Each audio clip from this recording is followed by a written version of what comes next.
Technical difficulties. Gosh, will they ever stop?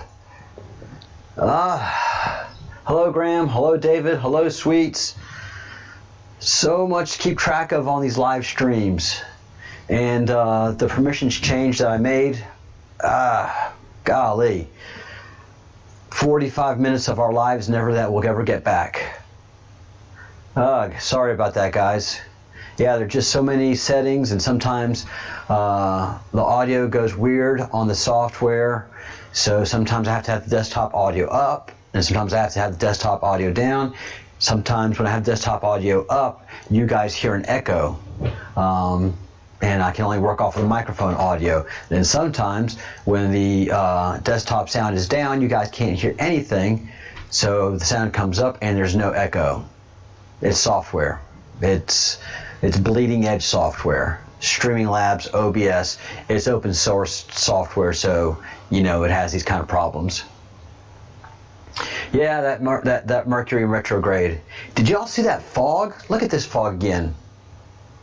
You didn't hear what I was saying, but this is the craziest, thickest fog I have ever seen. And it just rolled in 30 minutes ago when I was starting the live stream. Now I can see my neighbor's house, but a little while ago I couldn't even see my neighbor's house. The fog is so thick, and I can't see the ocean. Usually I can see the ocean and the waves, but right now I can't see that. And I've been in this house for 1.5 years now, never seen such a crazy thick fog, and rarely in the afternoon like this. Maybe in the morning, maybe in the evening, but it's 6 o'clock, almost 7 o'clock in the afternoon. So really crazy thick fog came in. Good evening, everyone. Yeah, no, I'm not going into that fog. I'm staying inside. But the fog is starting to clear. And that's the other thing. It came in fast, and it's breaking up fast, too. Weirdest weather. I saw Maria, thank you for the pictures of the eclipse that you posted on the Facebook page. That's wild eclipse. And there's just so much stuff happening on the planet and in space and around the world that we just point to great movement, great awakenings happening, and times they are changing, and changing fast. Wow, Ali, I know these times are affecting a lot of folks, especially those of you that are more attuned to the energies and frequencies. And Nemesis and I agree that women are more attuned to these frequencies and feel the impacts of the shifts deeply and physically and spiritually.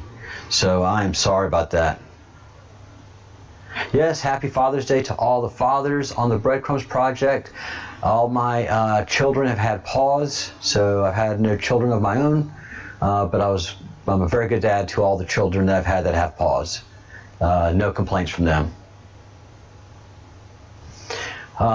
And we also had the solstice yesterday, and our good man Fitzpatrick,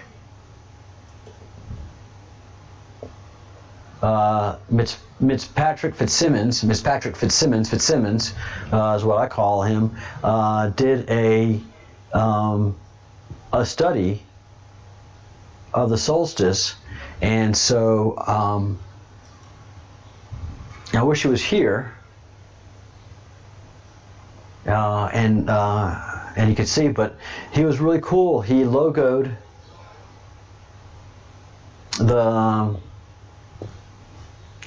the project for the Breadcrumbs Project. That's very, very cool. Very, very, very cool. So let's give a listen to our good man Fitzsimmons.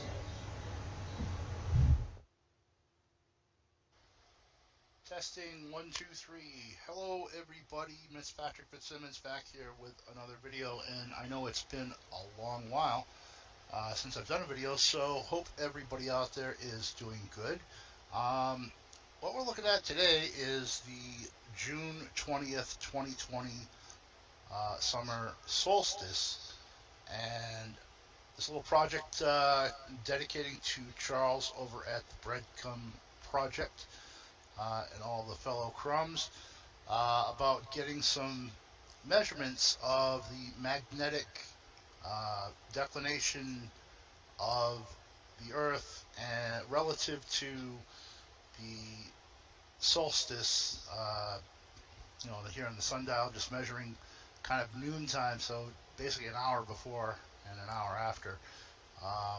Had some problems with that. As you can see, the upper right hand corner, little tiny compass up there, I was having some problems with that. It was had some problems with that. As you can see, the upper right hand corner, little tiny compass up there, I was having some problems with that. It was giving me some very inaccurate readings yesterday and days prior, so I decided to get out the big bad boy Boy Scout. It's giving me some pixelization, and I don't know why, so I apologize for that.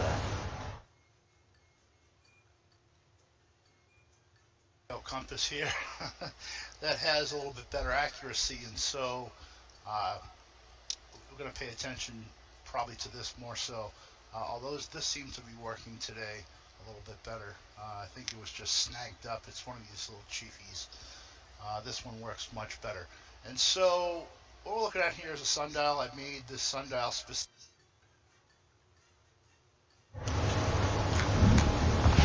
I'm going to refresh it, and hopefully that'll get rid of the pixelization. YouTube. Yeah, I've been wrestling with YouTube last couple of days, permissions wise, and just learning some things. So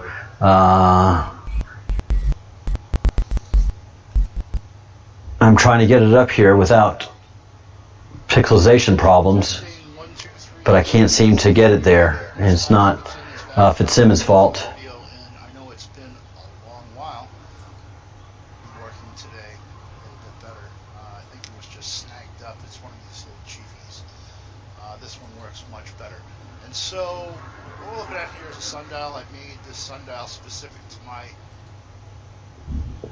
specific lattice. All right. You can go on there's a website. You can look up get this type of a thing. You can print it out. You can cut it on a laser like I did, or you can just cut it out of paper or cardboard, and it will be your the gnomon will be actually angled to your specific latitude. And so what you do is you point the sundial to true north, which is the actual North Pole, the pole that the Earth actually spins on its axis, at an angle relative to the ecliptic plane at 23.5 degrees, the pole that points basically to the star Polaris.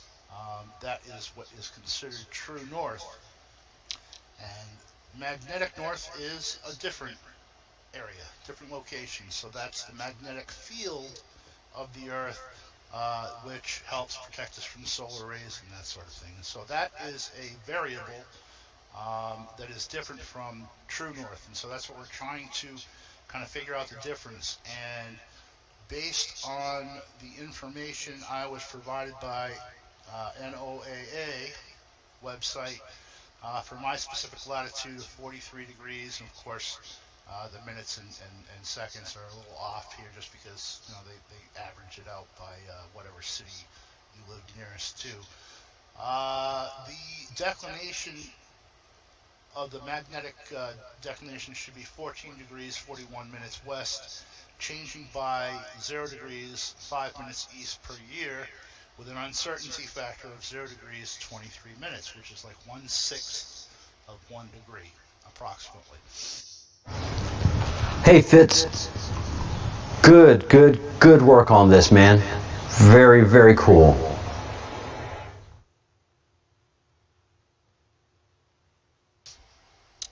So based on that, we should be seeing the magnetic north at 14 degrees 41 minutes west of true north. And so if we go back over to the sundial here, you can see on the compass the arrow points at the 0 or 360 degree, I think it says 360 on the compass mark, and you can see there's a line here where it is parallel to the gnomon on the sundial, and that line is telling me how many degrees we are.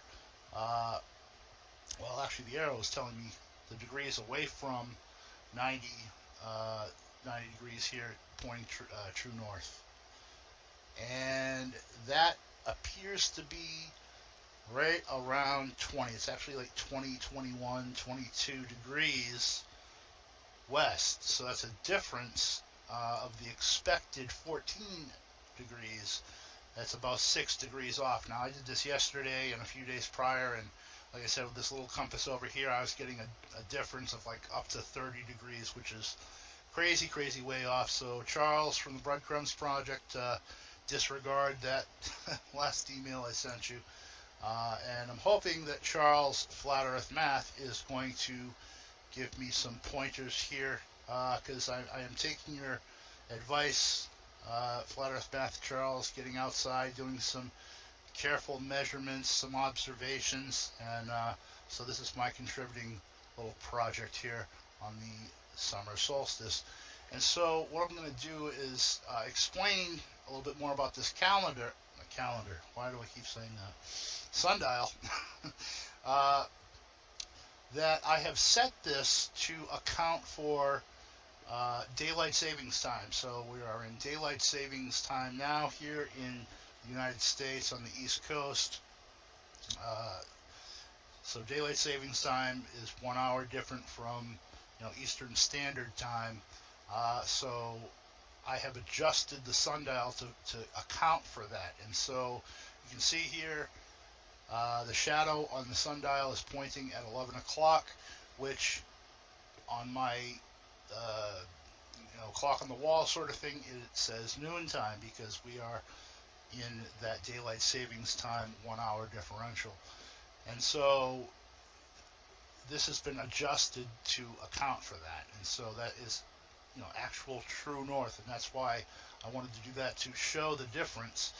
And yeah, we're looking at like 6 to 7 degrees difference from what NOAA says it should be. And so the sun is either further north in the sky than it should be, or the earth is tilted a little bit more one way or the other than it should be. I'm not exactly sure what that 6 to 7 degree variance is actually related to, but it does seem like the sun has been further north in the sky. I know a lot of people have been kind of discussing that, and so I'll just go ahead and press play. Unfortunately, I'm only able to get a 50-minute time-lapse capture with this camera, so it doesn't give us the full hour, but so I had to reset it every hour, and I went, I think, a couple hours past noon. So this is noon on the wall, 11 o'clock, accounting for daylight savings time. Sundial pointed at true north. Go ahead and just watch that. It's just basically a 10-second video. I've got a few of them, and of course at the end I'll show you I was fighting clouds yesterday I was fighting shadows of the tree, and today I was fighting clouds. So you can see we've got cloudy here for a little bit, and here we are. This is actual noon to 1 o'clock actual time, and then we go to 1 o'clock to 2 o'clock or thereabouts. You can see how cloudy it was out today. Here's the sun behind a filter, number 9 welding mask filter. So that is that for that. Let me go ahead and maybe we'll just slow it down a little bit. Go down to half speed. We'll play this again for you, just in case you want to see that. So there again, going from 11 o'clock to 12 o'clock on the sundial.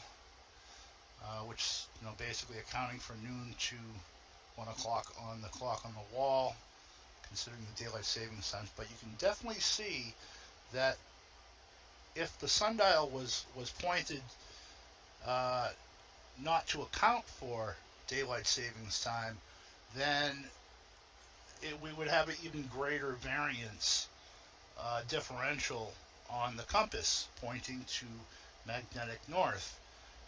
So instead of being, say, 6 to 7 degrees off, it would probably be, maybe up to 30 degrees off. And so there is definitely something off here as far as what we expect to see in the difference of magnetic north to true north, as far as what the information provided by NOAA says to us. So I'm not exactly sure what that is, but anyhow, it was a fairly nice day to get out there and do some of this. So hope everybody enjoyed that. Please feel free to leave me any comments below. And until next time, we'll catch you later. Bye.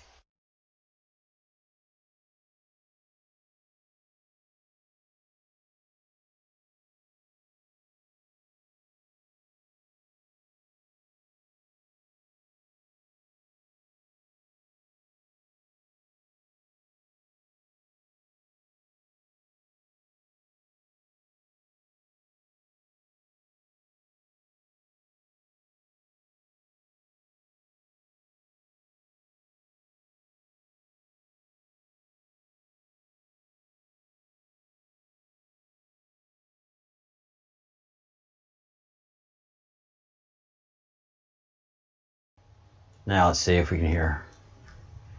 Can you hear me now? Now let's see if we can hear. All right.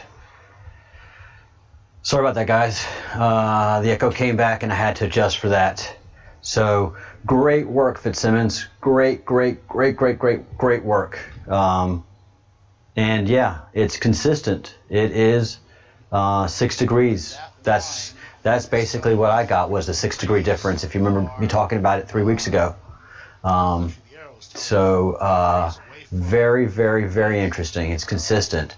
And also, one of the coolest things is that that all the places that are known places to get the solstice yesterday and today had cloud cover, raining. You couldn't get a measure of the solstice from any of the places that are known. And then they go back to being closed off due to COVID. So, yeah, something's up with the sun. Now, I do have to tell you, today we had a super sunny day today here in Spain, and the sun was not anywhere near as incandescent bright as it has been for the last month and a half. I could actually look up the sun with my sunglasses on and look at it for a few minutes without having just the last month and a half, 2 months. If I looked at the sun, it was just blaring white. Today was not that bad. I could actually look up the sun with my sunglasses and see the actual sun itself. So all kind of interesting things happening in our world, in our weathers. Yeah, worst solstice ever. All over the world. I mean, it wasn't just us. Everywhere that has a famous solstice location had clouds or bad weather. So our creators know us quite well in our curiosities. But I think for the project, we can pretty much satisfy ourselves that the sun is not in the right place. And we have several observations from India and Angel Hope and her original observation to myself, and to now Fitzsimmons with his brilliant work. And thank you for the logoing. That is so cool. Well done, Fitzsimmons. I love the logo being up there. So thank you so much. Yeah,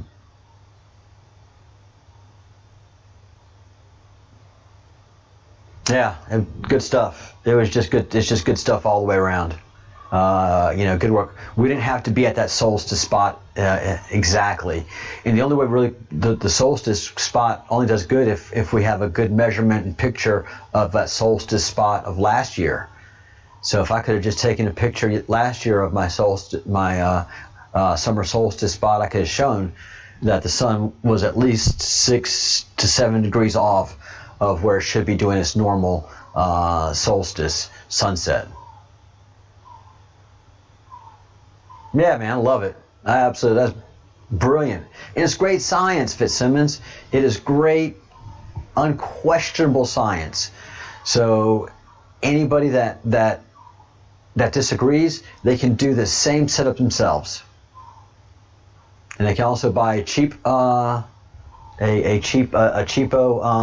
compass, and then break out the old Boy Scout compass to get the good readings, the good stuff. But yeah, I mean, that's just unquestionable science there. That's the stuff that I love.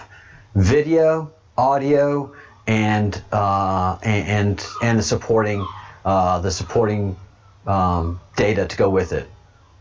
Hey, Kate. Yes, and then we can compare next year to this year, and that's the great news about what Parth and I are talking about, that we really don't feel there's going to be a sudden end of age event. We feel that humanity has a long journey before it, and that part of our Great Awakening is not just like all of a sudden boom, but we have to have everybody has their own Great Awakening journey. The awakening of a black person in America, and if you haven't seen it yet, and I know it costs money to do so, go to UncleTom.com. Holy begonias, man. Jeez. The worst thing in the world to be right now is a black conservative.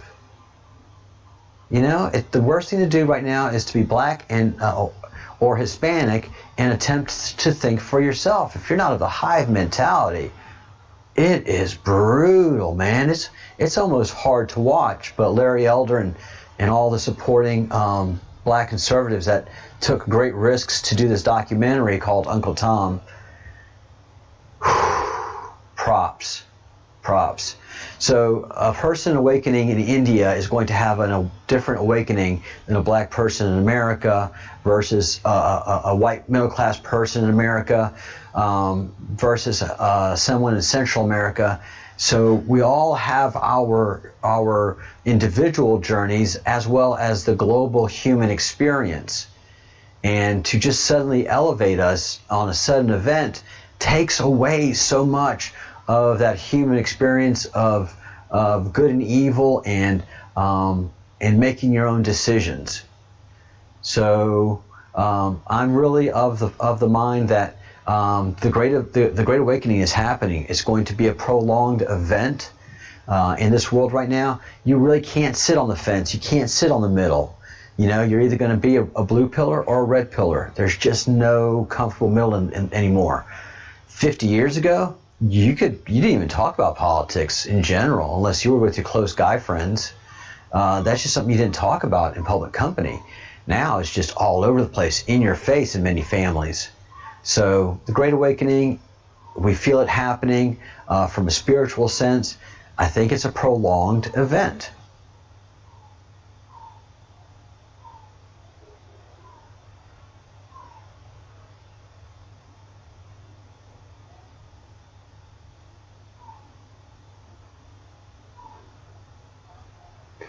Oh man, police had Stonehenge cordoned off yesterday?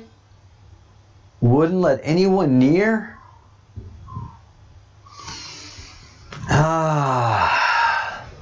Yeah, and we have proof within the group here that the sun is at least 6 degrees off. Well, I'm glad you had a great day in Somerset nonetheless, and had an amazing day. Awesome, Kate. Awesome. Props, and good on you. So the Great Awakening process is not a quick event. It is a prolonged event, and is something that's going to be going on for quite a while. which affords us the opportunity to study it. And that's what we're going to be doing in the evenings, is focusing on the Q map, having discussions based on it, and sharing our ideas and thoughts on the subject. So I'm going to go to the area where I left off day before yesterday, Friday morning, when I started this process, and I'm going to create a playlist of us deciphering the Q key, the Q map, the Q cipher. I'm not sure what to call this thing anymore or right now, but this is what we're going to focus in on. And what we're focusing in on is the bottom right-hand corner. We've already done this great line right here, which ends in full disclosure. And we went through smart meters, RFID, 5G, oil, war on drugs, all of these supporting issues that contribute to the Great Sleep and the Great Awakening. And I started last Friday talking about Darwinism and the propaganda that is Darwinism, and the real and honest fact that there's no science supporting evolution.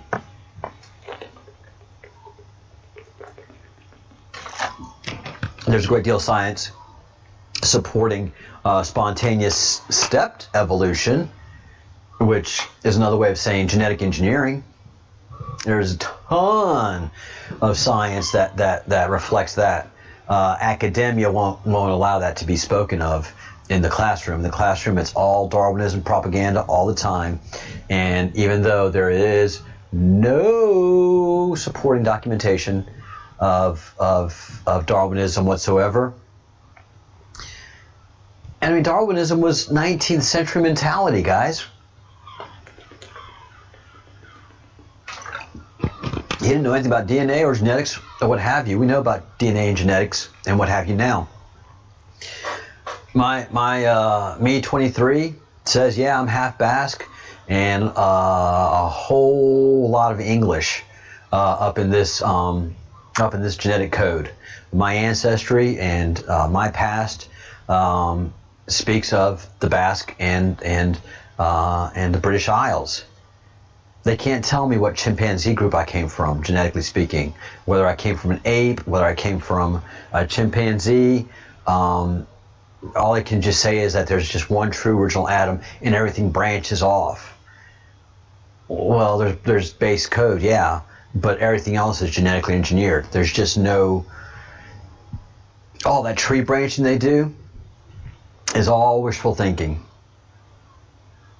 You know, yes, there is an original atom. Yes, there is an original Samian code, but Homo sapien. But there's no connection whatsoever, genetically speaking, to any monkey, chimpanzee, or ape.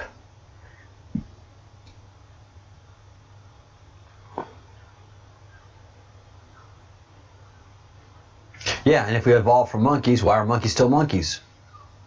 Why are apes still apes? You know, come on, cousins. Catch up. Let's cheer them on. Go, monkeys. E, give me an E. E, give me a V. V, give me an E. You know, doesn't work like that. And again, genetics just gives you that roadmap. So going, and I'm going to go pretty much left to right, right to left, left to right. In the discussions, the Pleiadian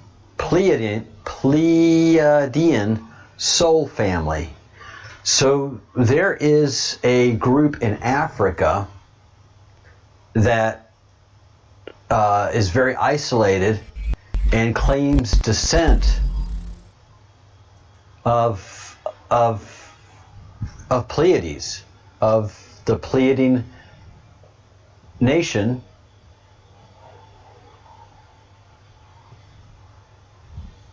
The star cluster, yeah. And it's a group of sub-Saharan Africa, and for generations they've been talking about this.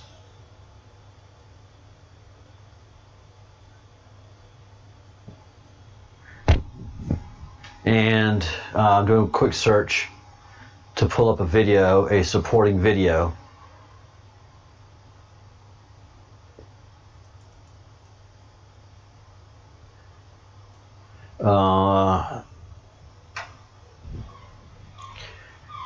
Let's see.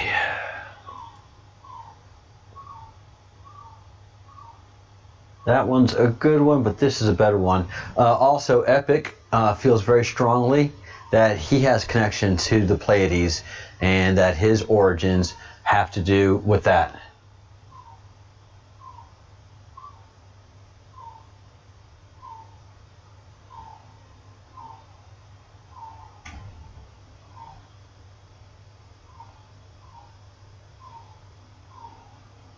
Yeah, junk DNA.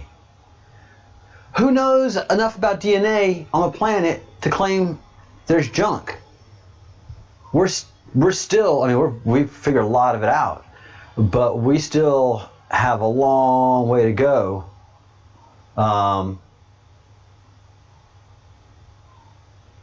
In figuring out all of DNA. And to say that there's junk DNA is just ridiculous and frustrating. And yeah, like Fitzsimmons is saying, misinformation. There was a great documentary, and I cannot seem to find it.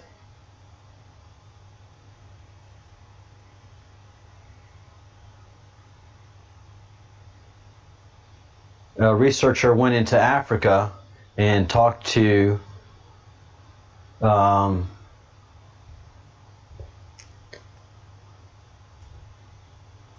tribe. Let me do a little bit of search.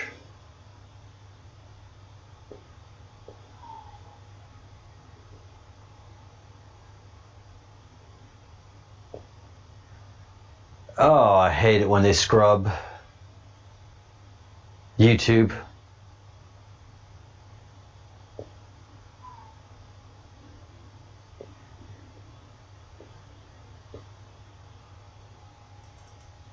Let me try one more thing.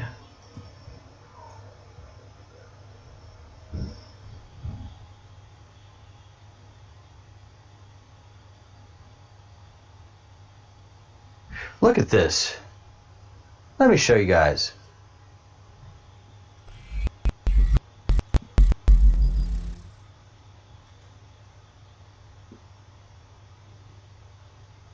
There are several documentaries about the Pleiades in Africa, and just several great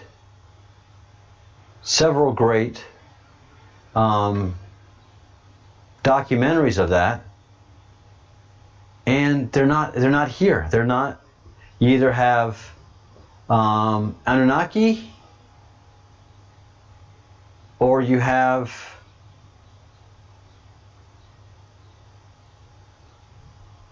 just regular African tribe documentaries, and nothing to do with the Pleiades.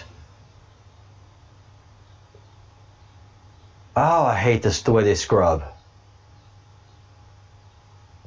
Oh, I hate the way they scrub this stuff. But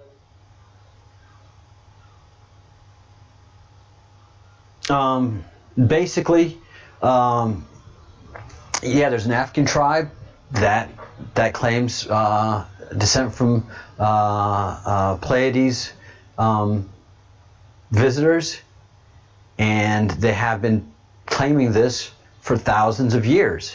It is something that generation after generation, and they are a sub-Saharan African tribe with not a lot going on. So at the elder hut, you have elders just sitting there chatting day in and day out, and a documentarian can come up and ask them about the Pleiades, and they are very knowledgeable and very wise on all those discussions. And there's just no reason for an African tribe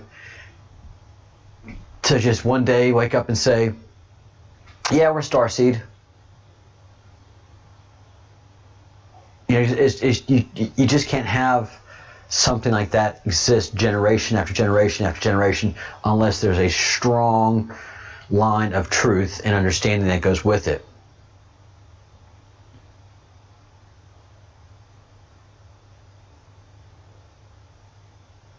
Yeah, there's a lot that goes with it.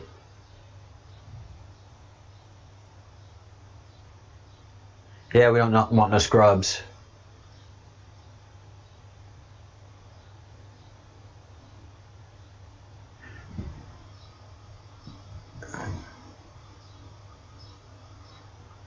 Of course, mitochondrial DNA is not junk DNA. There's nothing junk in DNA.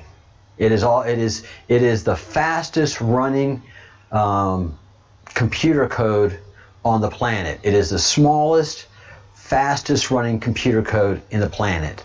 The nucleus is the fastest running, the nucleus of your cell, of any cell, and your body is made up of bazillions of cells, but inside that little cell is the fastest running supercomputer on the planet with amazing precision and the ability to duplicate and replicate itself and tell itself when to die. So cells are just are amazing things. There's just nothing evolutionary about them. And when different societies, like the Indus Valley Society, the ancient stories that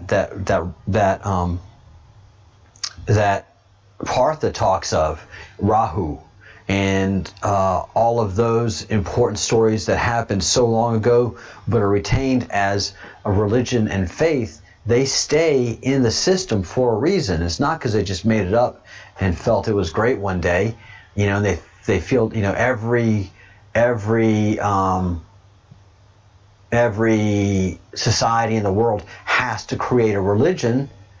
Well, no. One of the best barometers of society that is not influenced by outside aliens and functions pretty much as normal humans would be the Amazonian tribes that are isolated and untouched. Well, they feel no need to create a religion. They have traditions that roll forward. They have shaman, but they really don't have a sense of religion. They don't have to create a religion. And left to your own devices in a beautiful woodland paradise, you don't have to build skyscrapers. You don't have to create electricity. You don't have to create nice clothes and stone circles.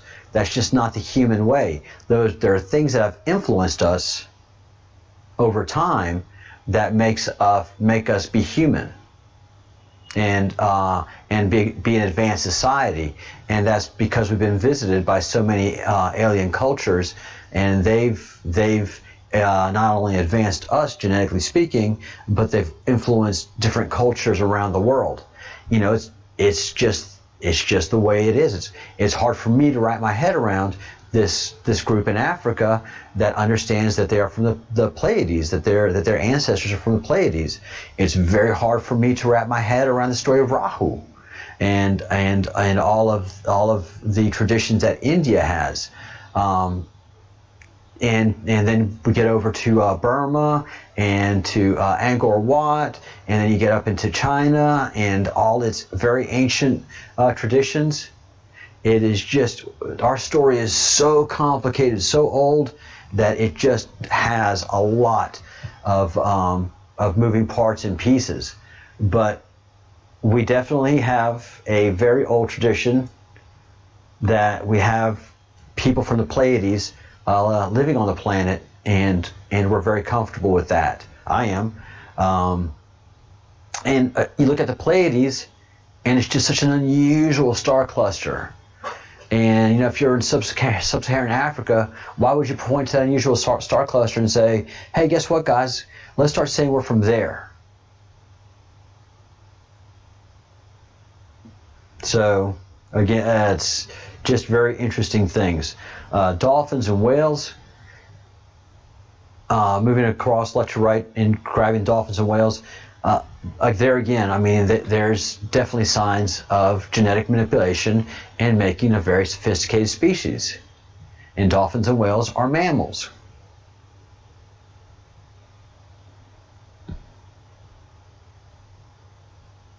That's right. They knew about Sirius A and Sirius B without telescopes. A lot of look at all the Sumerian details about the planets and about the stars without telescopes. I mean, and look at a lot of the Greek knowledge of the planets and stars without telescopes. So there's definitely let's look at Egyptian knowledge of stars and star clusters and planets, again without the benefit of telescopes. They have too much detail, and they had no telescopes. Blank slating, reverse aging. That is something I speak to a lot of. I feel that, genetically speaking, within the next 5 to 10 years, we are going to be able to reverse our aging. And it's just going to be something that's available to all humans.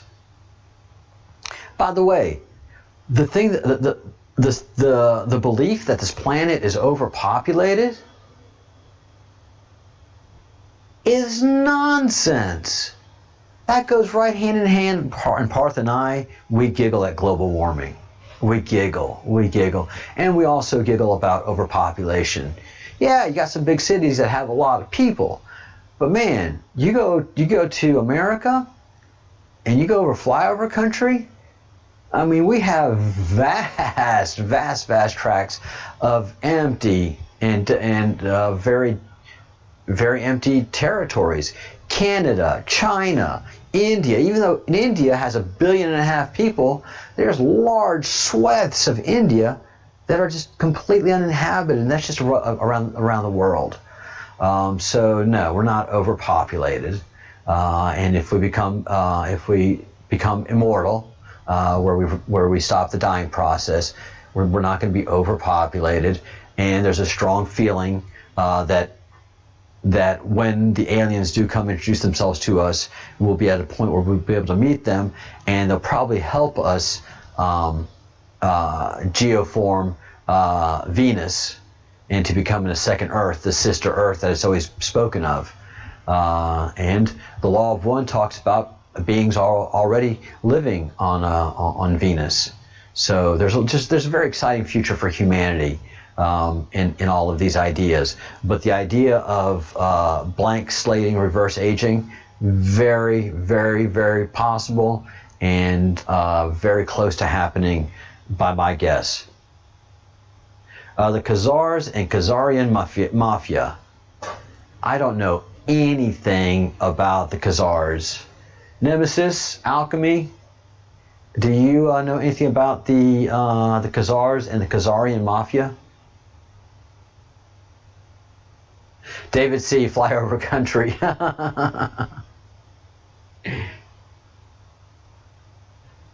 Yeah, the Sumerians and the Mayans knew more about the planets until we got Hubble up there. You're right.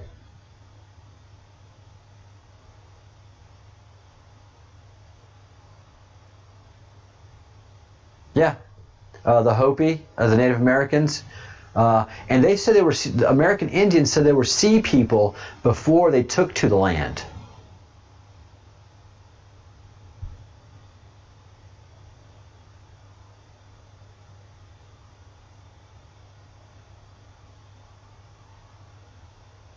Yeah, you're right, Uncle Scorp. If aliens haven't come by now, then they won't come, and they have come. There's plenty of evidence and proof that aliens have come and they are here. One of them are the Go Fast, all the stuff that we filmed with the U.S. Navy, and then the U.S. government and the U.S. Pentagon and the U.S. Navy have said UFOs are real, and by that conclusion, you can say aliens are real too.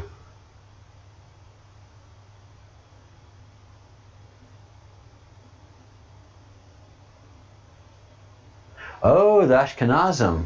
Okay. Okay. Nemesis, do you want to speak a minute or two about the Khazars and the Khazarian mafia?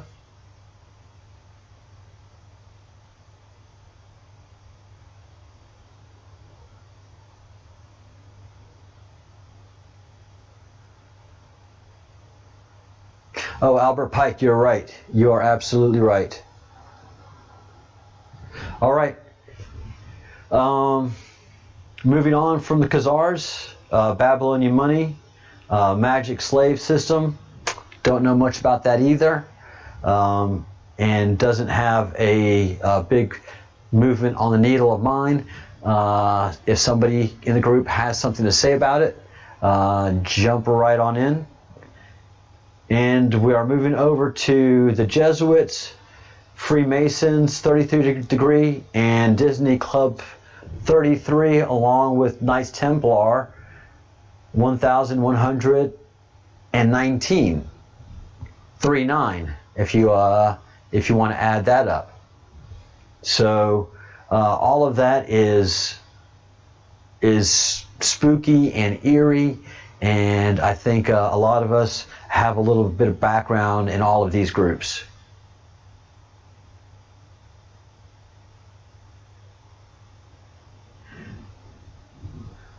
So the Khazars had a massive conversion in the 6th century, I would say, to Christianity.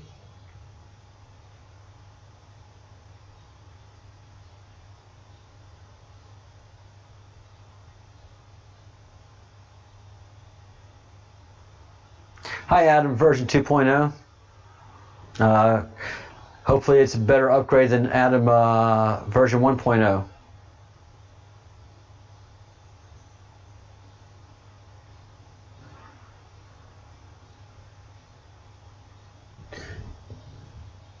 All right, moving on from these guys, and again, this is all the basics for the Q. The Cabal. Well, we can stay here with Werner von Braun, top SS Nazi scientists and engineers brought over from Germany to start NASA. And to start NASA is a little bit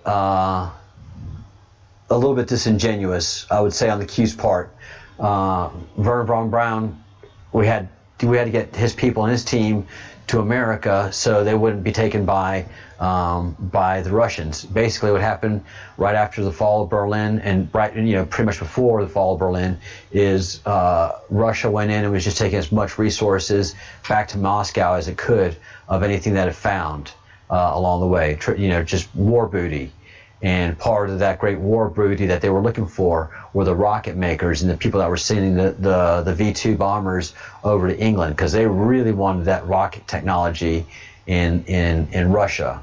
And so it was either give it up to the Russians, send it to the British, or take all of that technology back to America, where we really wanted that technology as much as anybody else did. So von Braun really didn't start NASA. NASA was already on its way. What von Braun did was have the Atlas rocket, ready. He had the Atlas rocket plan ready when all the other rocket plans were failing to get people to the moon, and he was part of JFK's big launch and effort to get to the moon. All right, as we move on, Vatican City, City of London, Washington, D.C., much corruption in these locations. And they sit on top of the cabal, deep state, Illuminati, secret societies, which we've all seen the effects of. And, there's definitely deep states in every city, in every country, and in every government. Some are connected and some are not. It is just an interesting process how this goes with studying deep state, because they're not releasing their information. They're not forthcoming. So it has to be through understanding, through shamanism, and through seeing their fingerprints, where you see this deep state Illuminati operating.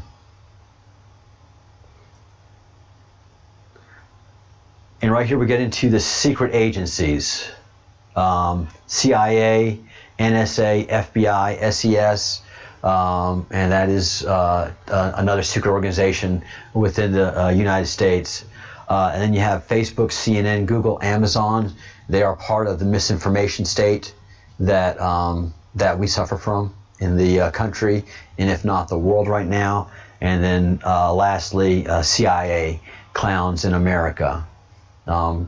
The reason we say clowns in America, and the reason a lot of us government people laugh at CIA, is because they're no longer, true spies. They're people that got degrees out of Harvard and just the Ivy League, and just wanted to change the world, and so they've got jobs in the CIA, and they're just a bunch of leftist ideologues that have no real world spy experience or any international diplomatic experience, and so a lot of what they process and function, the way they function, for a lot of us is problematic. They've become very political in the last 30 years, and their ability to do good and serious work in many ways has become compromised, and has been for quite a while. And we can see those effects in the Second Gulf War, and how the deep state and the intelligence agencies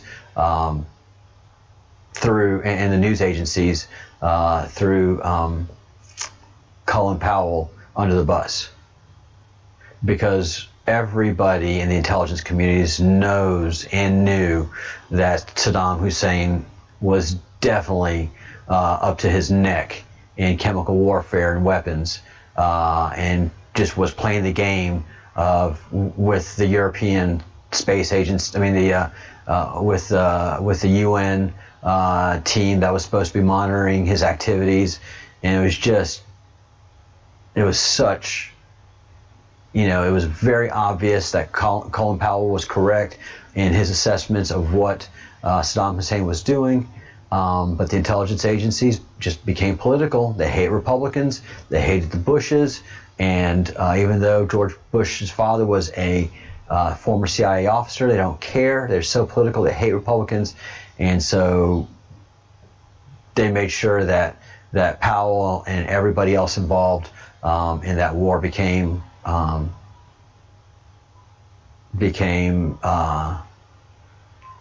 laughing stocks and jokes of the world. And they did it with their friends in the media. So it was CIA and NSA and their friends in the media that just made the reasons that we went to war mockery. And I can speak to that all day long. I followed it. I was in D.C. for the first war, and I knew exactly why we were going to war, the second Gulf War. And it's something that we had to do. We just have to have bases in the Middle East. There's just no other choice. And I've been speaking about that since I've been on this channel. And my family and I, we were very, very understanding as to why. The Council of 200, Corporate Elite Control Group, that's obvious. Global Surveillance Grid, that is obvious as well. The Snowden and Assange and the document dumps that they did, that stuff is just roundly ignored, and such important stuff to really go through and understand. And I went through a bunch of it myself, and I was in shock at a lot of the stuff that the intelligence agencies put themselves up to. Again, because they become political. The intelligence agencies have become political, so they're playing political games of Republicans versus Democrats, and all you have to do is follow the money. The corruption and politics of CIA and NSA is due to following the money and who's getting bribes, who's getting kickbacks, and who's being taken care of after they retire. It's not good.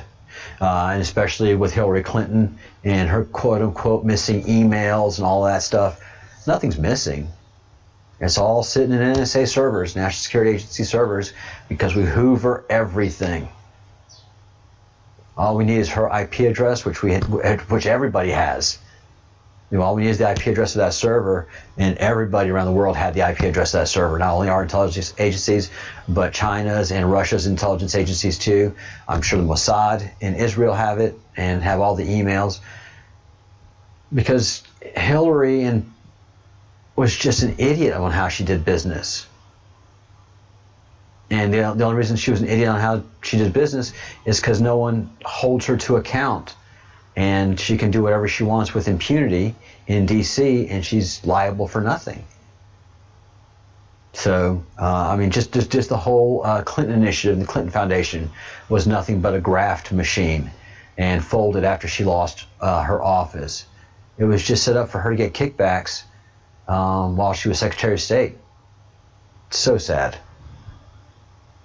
DUMBs, the deep underground military bases, Jump Gate to Mars, and Area 51. We will get into that Monday because President Trump and his son Don Jr. talked about Area 51. So we'll keep on going to the left. CERN, cult sacrifice ritual.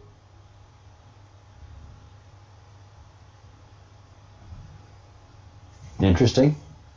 I'm not sure about that. I don't know anything about that. So maybe we'll study that along the way.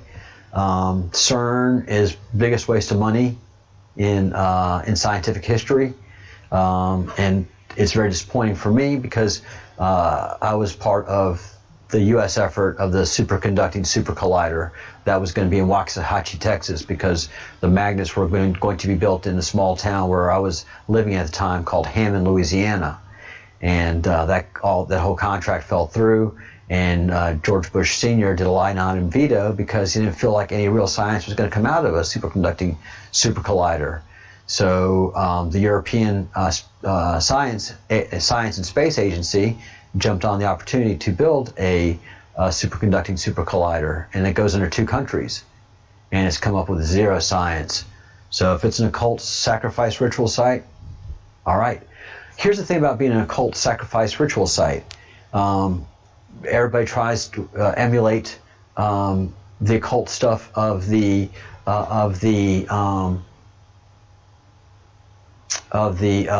Celtic people. You know, the 5-star pentagram in a circle, and incantations that they used, but they weren't evil people. The pentagram, the 5-star circle, is a incantation of protection. That protects the area from evil. The Celtic Druids were good people. If you're doing Celtic-based occult stuff, you know, modern occult ideas, the people with the black eye makeup and doing gothic satanic stuff and duplicating stuff from the Celtic people, well, they're just doing charms and incantations of good and protection from good spirits. They're not calling up the devil. Just by putting that 5-star pentagram with the candles, with the circle, they've just created a ritual site for purity and good.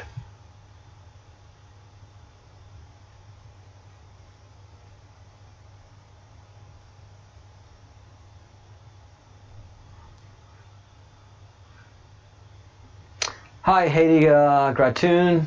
Welcome to the Breadcrumbs Project. We are studying the Q map right now because much of what our investigation over the next many months, if not the next couple of years, is going to be based on this Q map and all the interesting stuff that it has. I'm just going over a lot of the basic stuff right now that we don't have to dig into very hard, but as we move forward, we're going to be digging deeper and deeper into several areas of the Q map. A missile hit the Pentagon, and that's above 9/11. That's my one place that I have doubt with the QMAP right now is the missile, because there's some video, security video that shows the airplane doing a low approach to the Pentagon that hit it, and the amount of fire that burned out of the Pentagon. Missiles are not incendiary causing devices.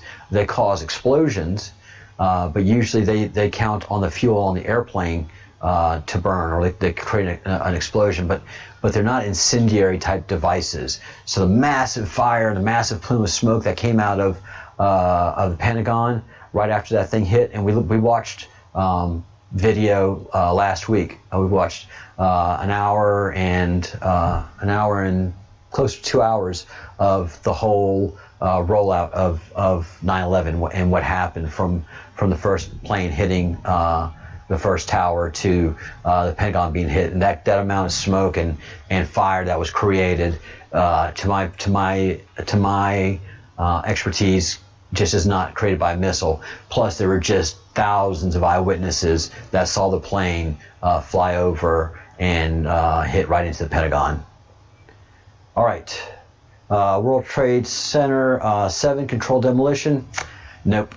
I again disagree with that, because World Trade Center 7 was on fire for hours. It burned for hours, and any building that burns for hours and hours and hours is going to eventually collapse. That's my view. Many people disagree with it, and they're welcome to disagree with it, and provide any proof that they have of that not happening. But again, World Trade Center 7 didn't just collapse in a moment. It had been burning for hours and hours and hours, and just like the two World Trade Centers, they burned for 48 minutes before they each individually collapsed. So any structure that is allowed to burn for 30 to 45 minutes to an hour is going to experience collapse. A warehouse, a structure fire of any kind. All right, White Dragon Asian Secret Society. I don't know anything about the White Dragon Society, and I don't want to know anything about it. And crank call. I didn't even say that. I don't need any more enemies. So we have Red Pill the Masses, and that's really where we started Friday, was with Red Pill the Masses. 1984, sheep asleep, ZZZ, weaponized food, engineered diseases, very, very probable. Well, but quite frankly, COVID-19 is an engineered disease. That came out of a lab. COVID came out of a lab, did not come from any bats in any wet farm, any wet market, none of that. This beauty is engineered. It's a piece of work. So engineered diseases, absolutely. Kill your TV, did that years ago, did that 20 some odd years ago. Flat Earth PSYOP, the Flat Earth Society, it could be a PSYOP, and that could probably be true. There's a lot of people that feel that the Earth is flat, and there's a lot of people that feel that the Earth is round, and so there's a lot to agree with in the QMAP, and there's a lot to disagree with, which is very good to do. That's how truth comes out. That's where you have the opportunity to have a dialectic and to see whose facts and ideas can bear out a greater truth, because a lot of this stuff is covered and occulted. So we have to do our best to figure it out. And we'll stop there for this evening in looking at the map. And this is just, again, the most basic things of the map. And you can see how it grows. Hello, Michelle. So we've gone over the first 2, 3, 4, 5 lines of the QMAP, and it's been kind of eye-opening to talk about it. and we'll start looking at it some more again tomorrow evening.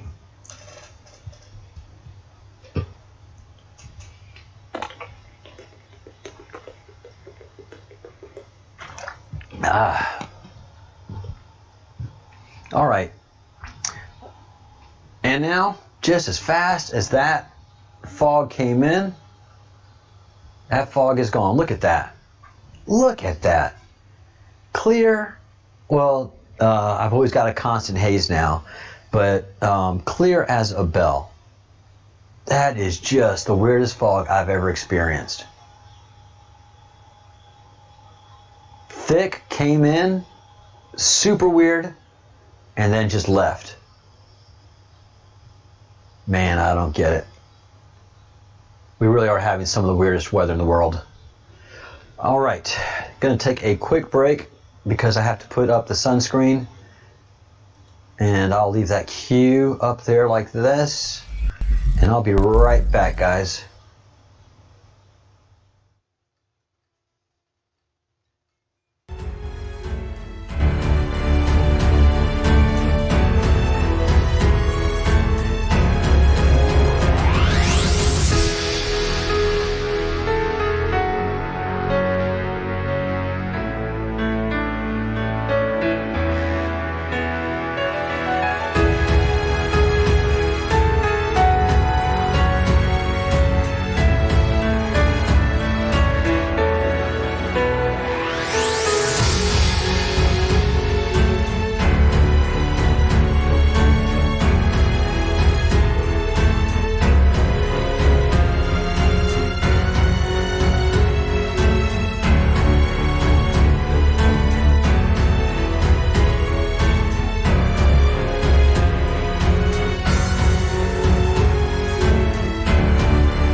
All right. That's much better. Yeah. So now, even though the sun is bright and harsh, it's not as bright and harsh as it was last week, or earlier in the week, and for the last 2 months. It is certainly not as incandescently bright and white as it was. The sun and whatever's happening with it has calmed down a good, significant bit. But whatever is happening, the sun is still doing flashes. Our good man, Mark Wage at Wage's World, had pointed that out in the last month. He's been seeing the sun do these big flashes that he's never seen before. And the only other people to talk about great solar flashes, prepare for solar flashes, is this QMAP and Partha. And so, and then the sun has been doing just the craziest things for the last 3 or 4 months, where you have things coming in and things going out. All right, yeah, let's take a look at the Schumann. Let us take a look at the Schumann.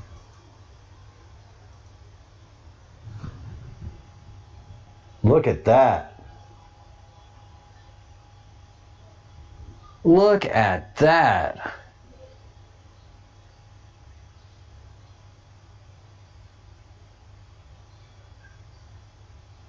Yeah, except for a couple of these spikes. I mean, but like Wage said, I mean, we're just going to keep on seeing spikes all the time now. And I mean, there are spikes there, heavy spikes. Then some dashy bits. but always the dashy bits are in there now as well. And then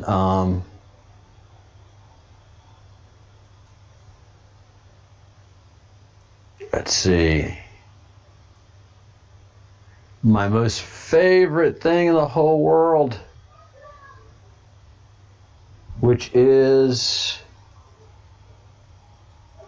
this Schumann.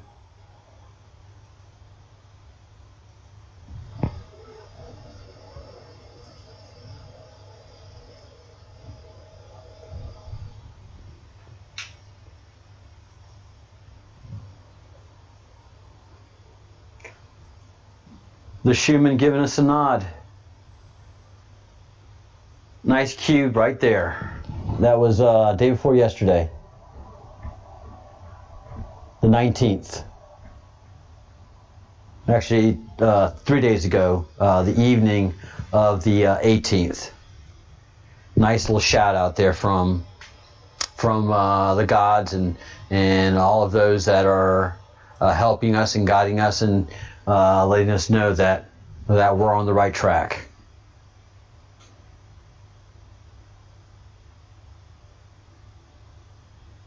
Yeah, the big whomping blast just suddenly stopped.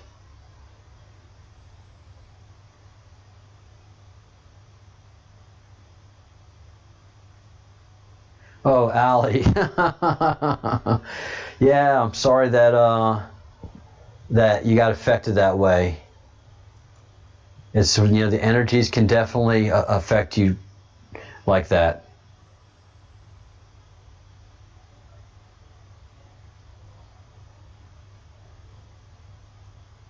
Yeah, I'm not having as much ringing in my ears either.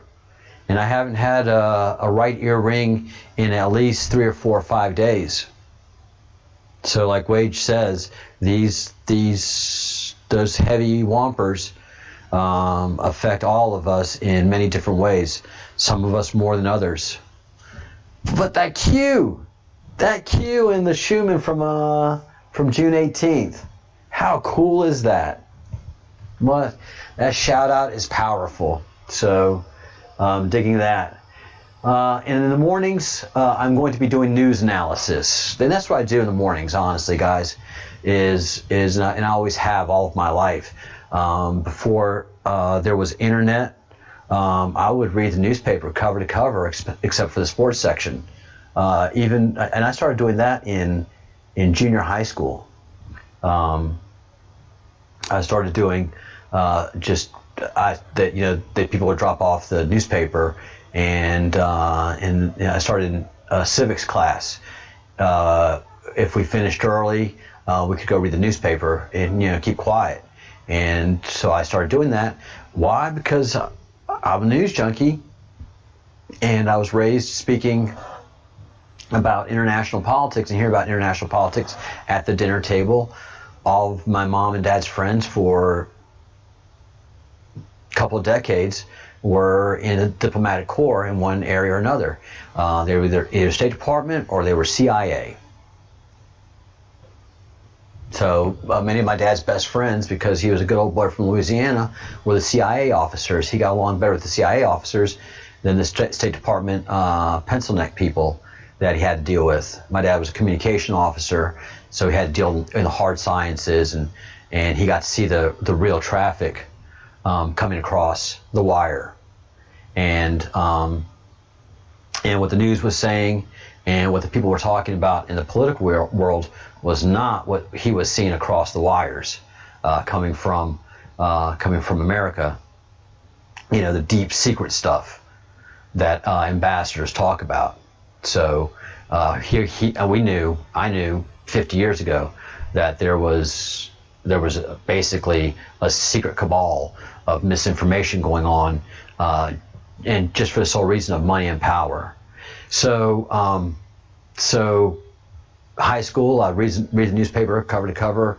College, in the Army, I didn't get to do that as much because I never had time for any of that stuff. But when I got to college, I started reading the newspaper again. Then I got involved in politics directly, and then I was I was in the news. I started being part of the news, and that's really when I started to see the real effort at misinformation going on. The state that I was living in and doing all my political work is the state of Louisiana, which in the rest of America is considered a third world country and a banana republic, because our politics is just run by corruption and good old timey graft and favors. So, and it was pretty harmless for a long time, except when we had a governor by the name of Edwin Edwards, who is just as corrupt of a human being as you'll ever meet. He is the one that got Eddie DeBartolotto, who is the owner of the 49ers, to relinquish ownership of the 49ers and almost go to jail. He of course, very rich, got off with probation, but gambling came into Louisiana, and there was just briberies going on all over the place. Federal government came in and just cleaned house. Governor Edwards himself went to jail for 10 years because of the corruption and bribery that happened. He came out a very old man. He went in an old man and came out a very old man, and still was up to his old tricks. That dog.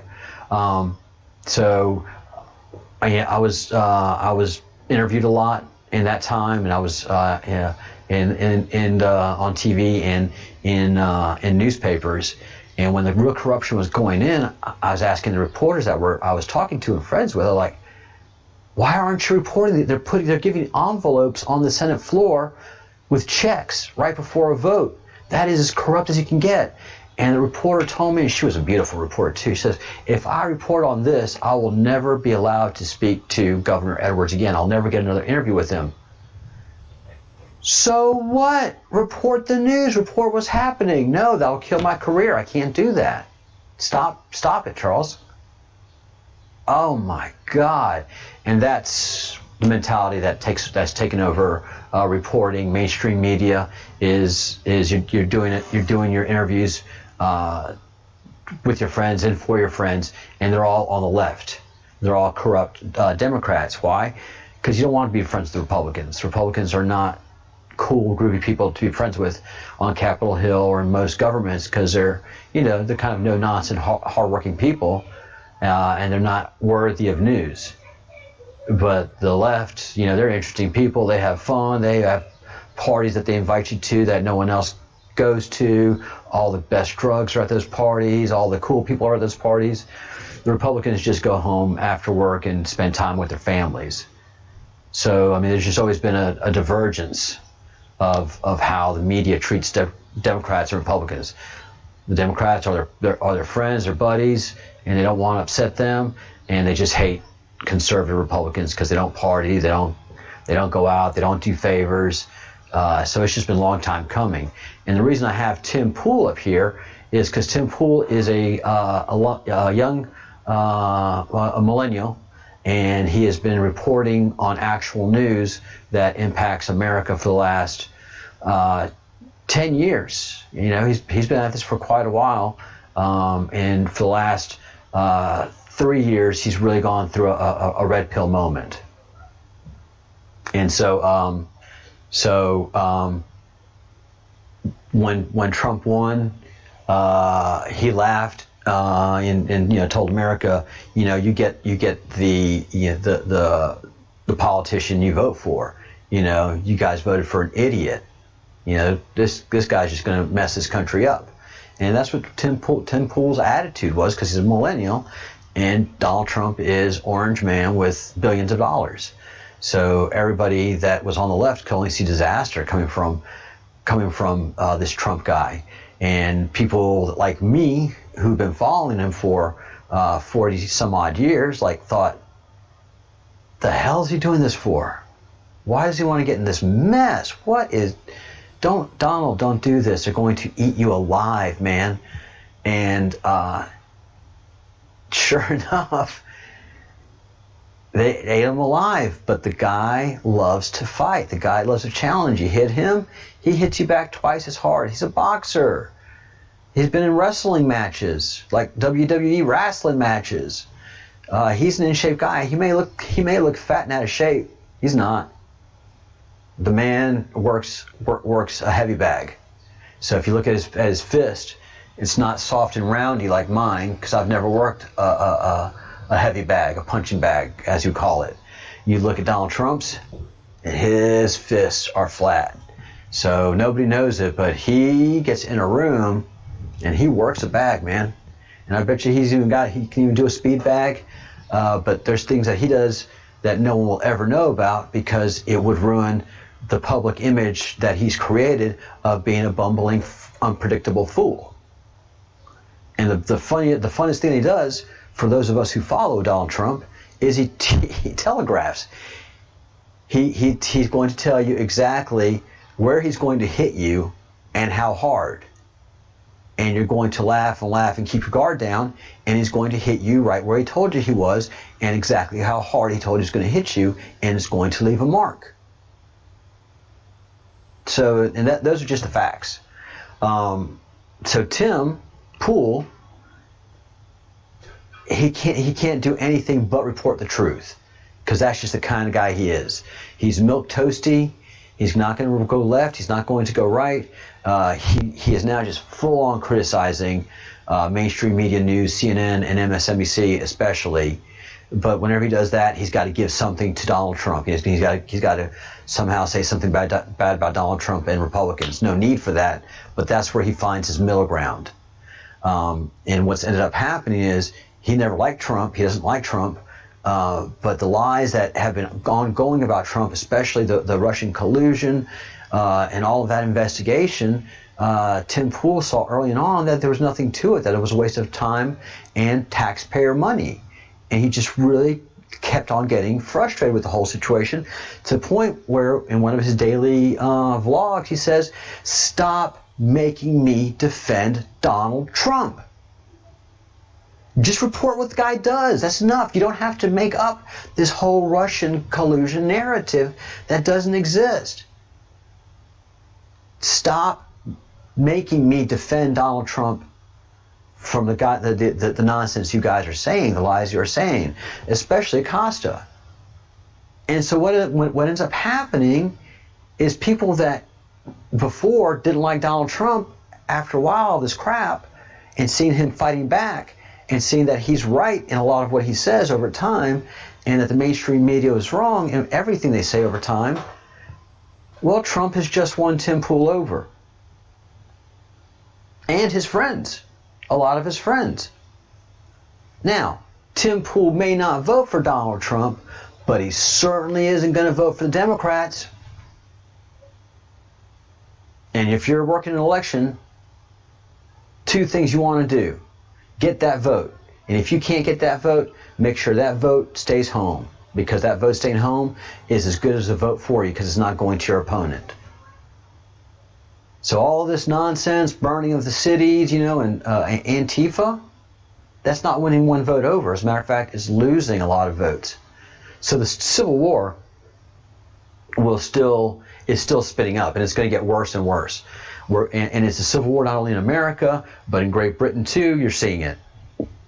Antifa getting all excited about knocking over Winston Churchill's statue, and all of that nonsense.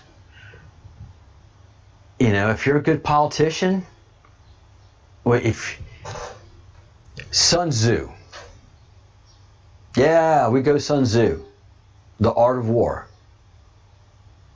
and Alexander the Great both said the same thing. If your enemy is making a mistake, do not get in his way. If your enemy is about to lose the war themselves, don't stop them from doing that. So all of this stuff that they're doing, they're blaming Donald Trump and Donald Trump's been in politics 30 months. Not even 40 months yet. So he's been in politics 40 months. Joe Biden's been in politics 40 years. And they're mad at Donald Trump for what? Donald Trump didn't have anything to do with any of this. And that's the point. Another point Tim Pool says. Donald Trump's a business guy. Let him do business. get off of the social engineering and the political correctness. That if you guys just chill out of all that stuff and handle that stuff locally in your own governments, you can handle it, you know, in your own cities. This is not a Donald Trump issue, but you're making it a Donald Trump issue because you think you're going to get the proper attention by burning shit down. Well, no. This is what you get, what Tim Pool says. You can't open your business, yet the left can hold massive rallies. And these are not rallies, these are riots. You can't go to church, but the left can destroy statues of the founding fathers, which is their own church. That's the point that Tim Pool's making, is this is their religion, destroying America and any relationship to the founding of the country. You can't watch a child be born or mourn the loss of loved ones. The media says you're a bad guy. And Tim is not the only person of his generation thinking of this. Tim and his friends that are now talking positive about Donald Trump would never, ever, ever talk positively about Donald Trump. The millennials that are now having to find themselves defending Donald Trump because they're honest, decent human beings would have never done that. But it is the activity of the left, of the Marxists, of Antifa, that are causing these people to make these changes in their worldview. Fascinating. That is fascinating to me. So we'll be focusing on all that more tomorrow morning. And let's see.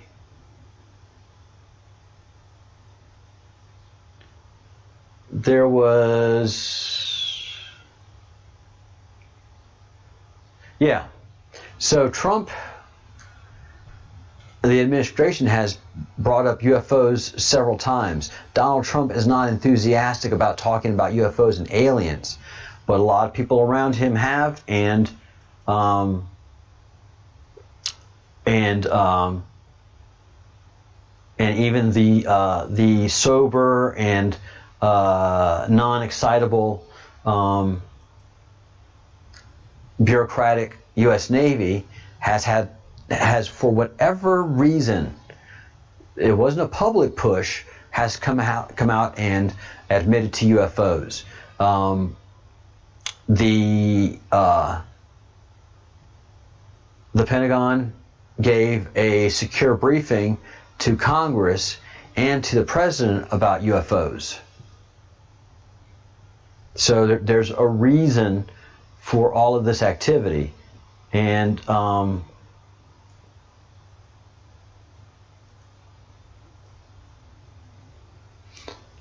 so Don Jr., the president's namesake, asked a question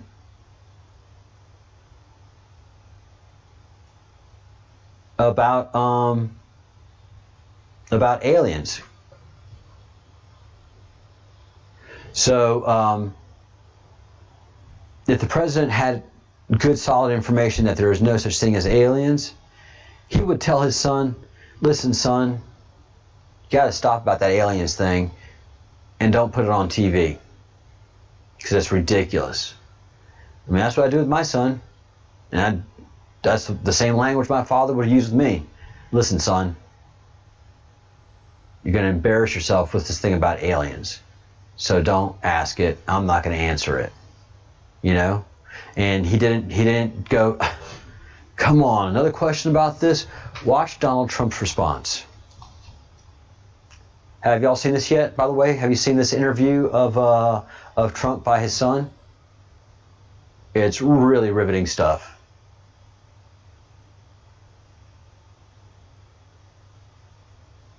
Really good interview. Really, really a good interview. One of the hardest interviews you'll do is with one of your children.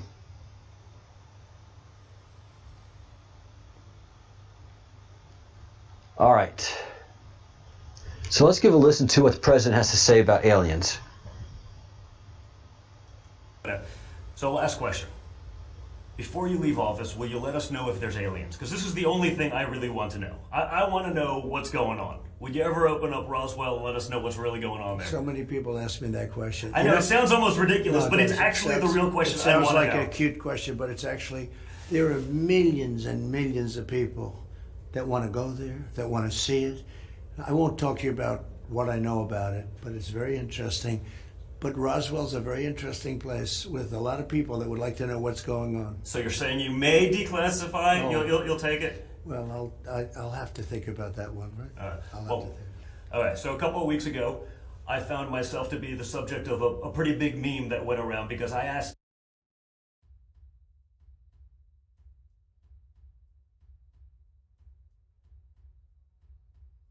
All right. I'm definitely not going to talk about the Tiger King, but Trump's response. I mean, if you saw his eyes, he couldn't look at his son. He couldn't look at his son straight. And I will tell you that Trump and his team do not know a tenth of what is available in UFO technology that our government has. He can't. But politicians talk too much. So as we've seen in a lot of the leaks that we have, admirals can't get access to the to their own department that has to do with UFO technology. And we saw that in a report that I did 2 weeks ago. And I can bring it up again tomorrow. So and it has to do with Bob Lazar. And again, Bob Lazar is not a UFO guy. I'm not a UFO guy. But when you see things, you have to talk about those things. The pilots that have seen UFOs. The ones that filmed these film clips, and also some of the pilots that were present in another sortie that were visually saw what these pilots had recorded on tape. And then we have Kate, who consistently sees UFOs over her house before gin and tonics.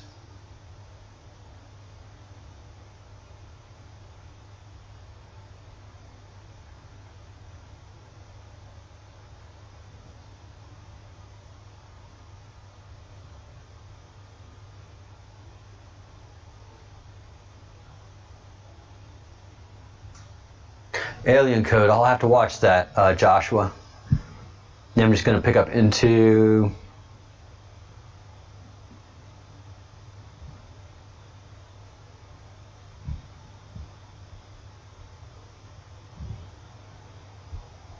Yeah, there's a whole other conversation going on in the comment thread than I'm talking about here on the video live, which is awesome. Which is really kind of awesome. You can pick and choose your conversations,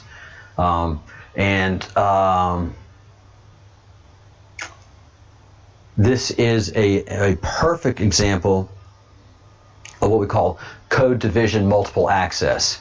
That on one frequency you'll have 2 or more conversations going on at the same time.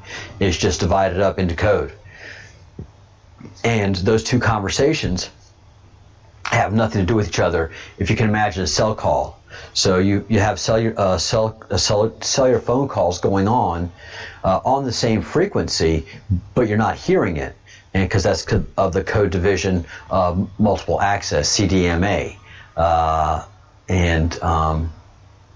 which was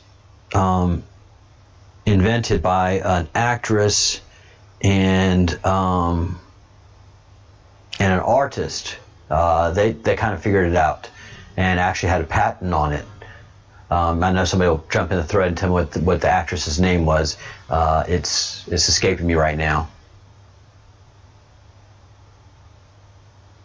And Kate says you're listening to me as well. Well, that's cool. That is fine. As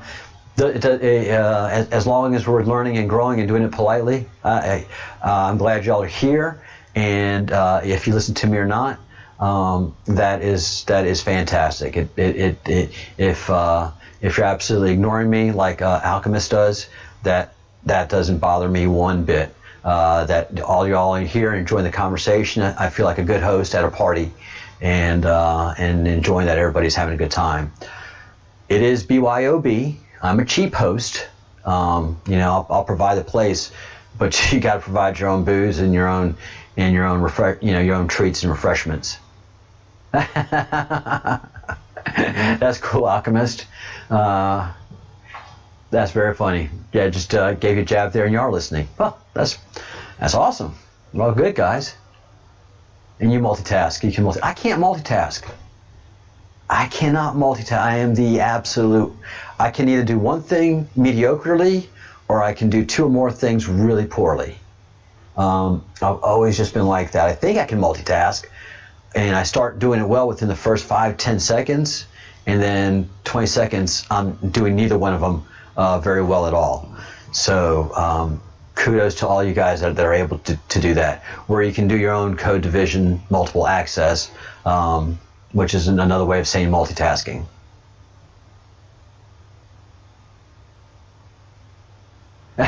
Is it that time?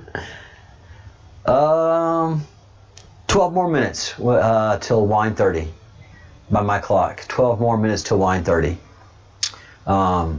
Today was a beautiful Sunday. Got to work today, had some meetings, and had some classes with some students, some English classes, and that's just always so interesting. Teaching students is interesting in one way, but if you're teaching them a language, you really get to see how they think and how they learn, and how the brain works and what doesn't.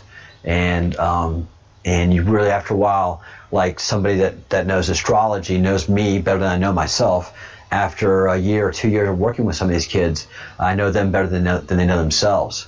And I can predict what they're going to do, how they're going to behave, if I'm going to have a good day with them, if I'm going to have a bad day with them, and all of that builds with the characters of the students that I have, and their families. It builds a relationship.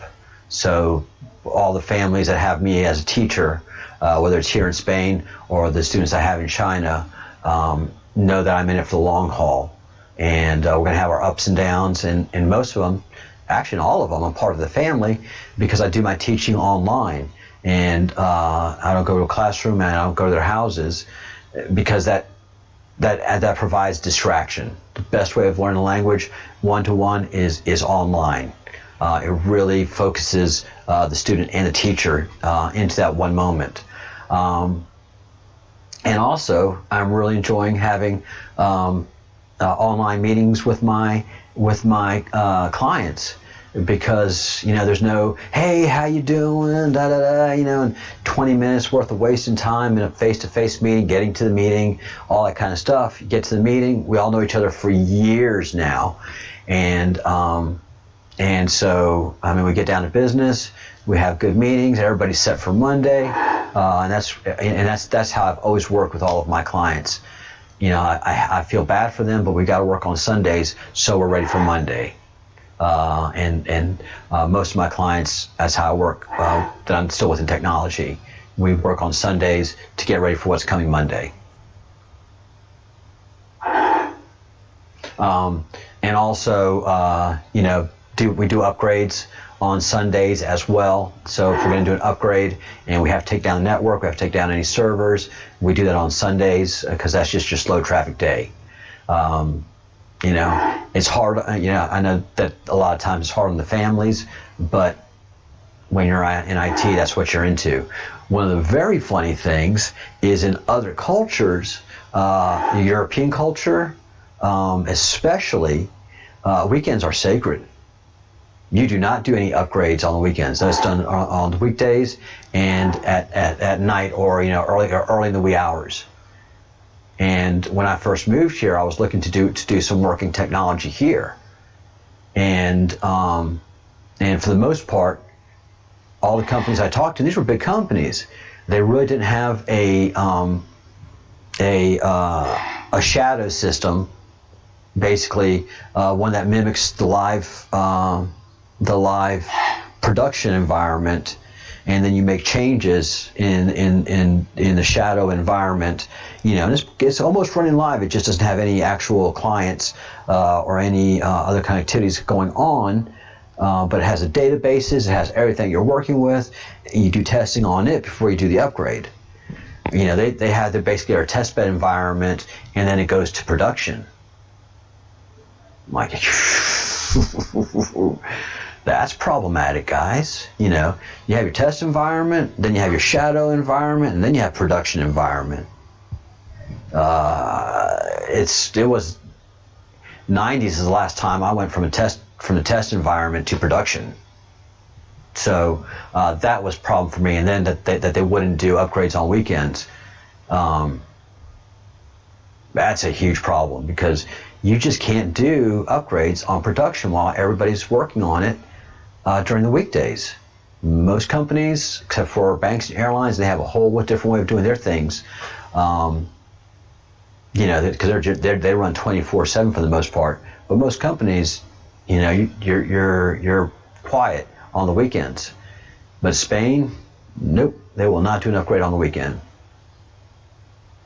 And so I turned down all the job offers I got here. Because it's just mass panic. You just cannot do an update, an upgrade, a change in environment in production while everybody's still on there. Even if it's 2 o'clock in the morning, you still have an active live production environment that's going to go live in a few hours. So if you host things up, and you always host things up on an update, I don't care who you are or what you're doing. If you're on a production network and you do an upgrade, something's just going to go bad. You need at least a day or two to make sure that it's running smoothly.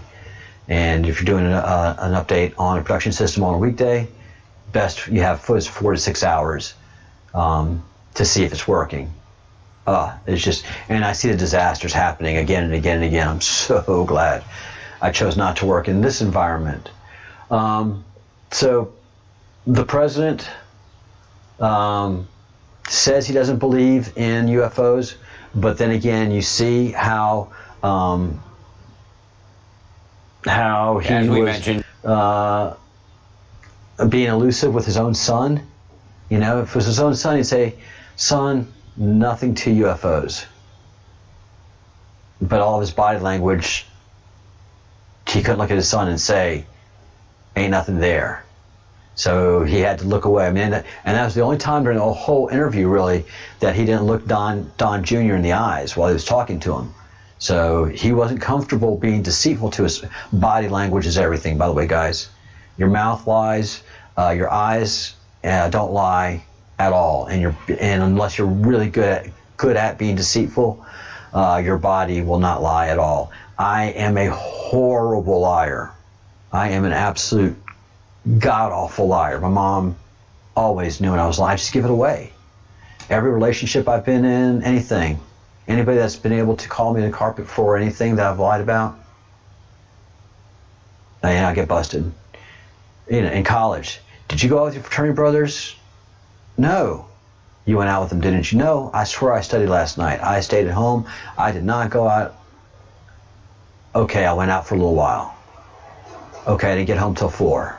No, I didn't flirt, play around with any, all the college lies that you have to get through, but I'm the worst, absolute worst. So I can definitely spot it on somebody else when they're doing it. And it's all that shiftiness that happens. And so President Trump couldn't tell his son the truth, that there's nothing to see there. So there is something to see there. And the denials that he's making are not full-throated, stop wasting my time type of Donald Trump answers. Not particularly. If they're real, then they are something. If those videos are real, then they're something. So, and even though he's a 4D chess player, this wouldn't be a game that he would play in. This is because he can't control this. If he was pumping fake news here, even if there was nothing in Area 51, and he was pumping fake news, this isn't an area he wants to do it in. It's not an area. It's like spirituality. Aliens aliens, children, animals, and spirituality are 4 areas that you just cannot control on how it rolls out. So if you're doing a psyops, you don't want to mess with those four areas, because you just have no control over it. You know, you can control people with money, you can control people with influence, but when it comes to aliens, man, you're either hands off or there's something there. So,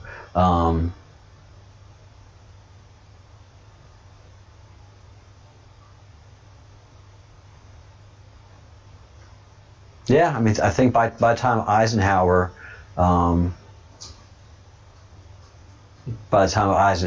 there, and the documentation shows that that alien technology was there. And remember, we haven't made any significant advances in physics for 40 years, guys. Even though we've got new things, you know, and technology is cool and awesome, it's all predicated on stuff that we've already invented 40 years ago. We haven't had a new major physics event in 40 years. That ties in with Eisenhower and aliens, Michelle.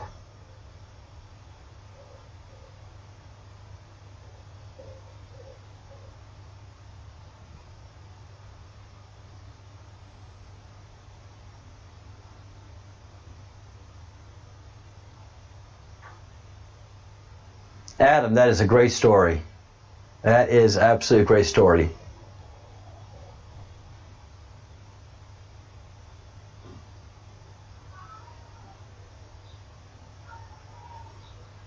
Neanderthals were just like us. The only difference between Neanderthals and humans that we see in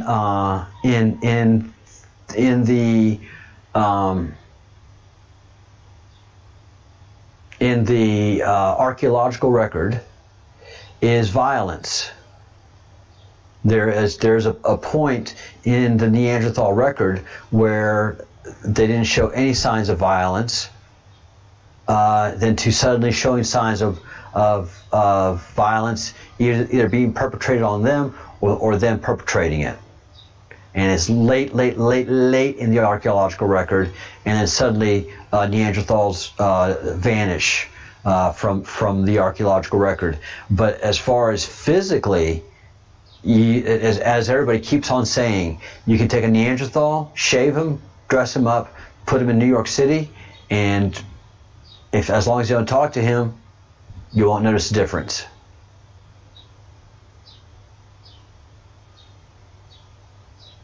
Hey, Tabitha.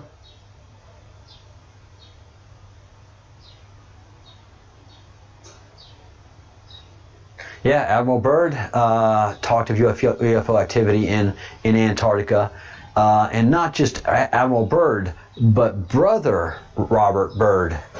Admiral Robert Byrd to me, because he was in the same fraternity I was, Kappa Alpha Order. I never met him.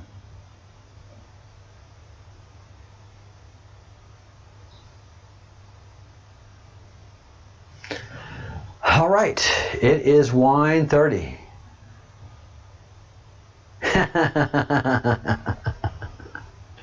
Neanderthals are alive and well here in Ireland.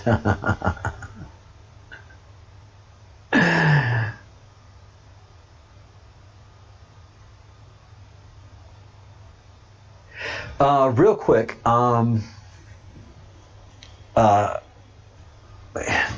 Nemesis, I don't know where you fall with the arguments of the European Union, but from what I'm seeing here in Spain, and the noise coming out of Belgium from the European Union offices, I don't know if the European Union is going to be holding together much longer. Oh yeah, please give a thumbs up if you are watching or listening. Do some multitasking, listen, have a conversation in the thread, and hit the thumbs up button.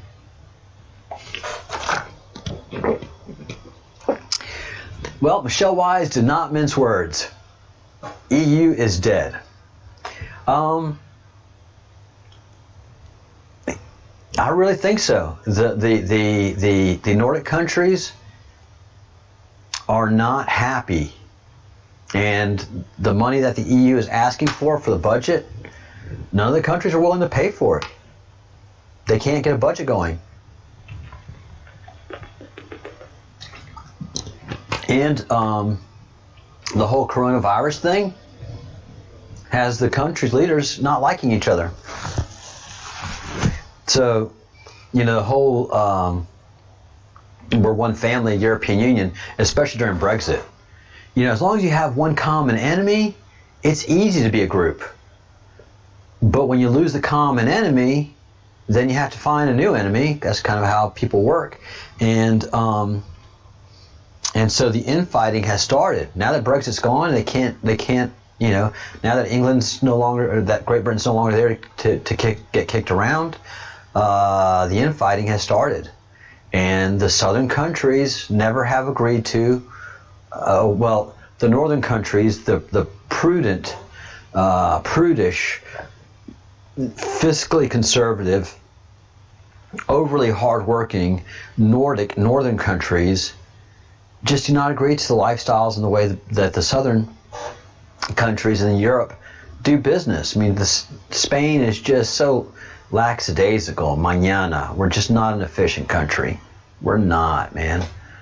Holidays are more important. Our working hours are insane. We take off. We close everything from 4 till 8 or 12 to 5, depending on what you are and who you do. So we just have the weirdest working hours here. And one of the funniest things about working in Spain is, in America, for the most part, you get to work 15 minutes early, and when you clock in, you get busy doing what you're doing. And the only reason the 15 minutes early that you get there is just to get yourself settled in your office. And by the time it's, if you work 9 to 5 or 8 to 4, if it's 8 o'clock, you're making your phone calls, you're doing emails. Oh no! In Spain, you get to work if you have to get to work at 8, you get there 8ish, 8:20, 8 something, but not like 8:30. That would be just outrageously late. Then you get all your stuff ready for work. You get your coffees ready. You visit with your people. You really don't start working until about 9, 9:30, 10. Then you do a couple, 3 or 4 good hours worth of work. Take a few breaks. Then go to lunch, and then you go off from work for 4 hours for your siesta, and then come back in. And before you go to lunch, you don't do any work at least an hour before lunch. So you stop working an hour before lunch, and you finish everything up, because when lunch hour comes, you're out the door. And lunch hour here is either 2 or 4 o'clock, depending on how you work. It's never 12 o'clock. I mean, Spain is just... It's funny, and Italy is the same way. We just have a completely different work. We have a very agrarian work ethic. Really, your emotional needs are not a big concern of Spanish business and industry. We look at things as important as plants, chickens, cows. What those things need for life and to sustain us is way more important than you need in a refrigerator tomorrow. You'll get it sometime this week, definitely by next week, but today or tomorrow is not the time frame for you to be getting a refrigerator. I've got to go take care of my crops, take care of my family. European Union, if they would have just did what they initially had agreed to do, was just to be a tariff-free zone that allowed for free movement of people, then that was great. But then when people could start living in other countries, that's when things became complicated. So the free movement was, you could go visit the other countries. It didn't mean you could go move to another country. It just means that you just could go visit. And then slowly the European Union started to accelerate itself into being a United States of America. Can't happen.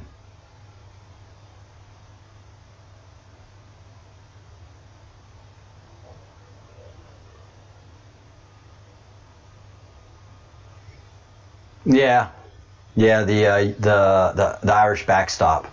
nemesis, and it's going to be a hassle for probably up to a year. But once January comes and the EU and Great Britain is completely out of the European Union, then Great Britain will put the proper stuff in place for the South Irish folk to want to not be involved with the EU anymore, and especially because the EU is not going to be that little money fairy that they used to be for the last 25 years, where they'd come in and they'd be the ones giving money to all the communities instead of the taxpayers of that country. So everything had an EU sign, and the EU were giving the money, and that's just not going to be happening anymore because they don't have a budget. So, yeah, Scotland and Ireland are going to have a great awakening.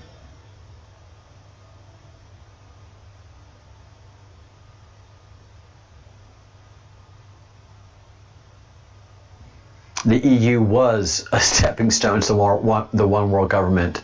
I don't think anybody. I don't say anybody. I think most Europeans right now don't want anything to do with the European Union. The Netherlands, the Swiss, a lot of Germany is really, really unhappy with the European Union, and more every day. That's the European Union's behavior, especially with the pandemic, especially with the way the pandemic hit and how it's all unfolded, and the absolute uselessness of the European Union in the pandemic. I mean, they've done nothing to help in the pandemic. Zero. They've done an incredible amount to get in the way, but they've done nothing to help. Yeah, they've stolen a ton of money. They've stolen a lot of money, especially from Great Britain, and plundered the seas of Great Britain, have depleted the fishing stock, have absolutely depleted the fishing stock. Yeah, and the whole one world government does not have a lot of fans right now. Globalism, especially after the pandemic. The pandemic has just opened a lot of eyes to the globalism idea and how it's just a shit idea. Oh,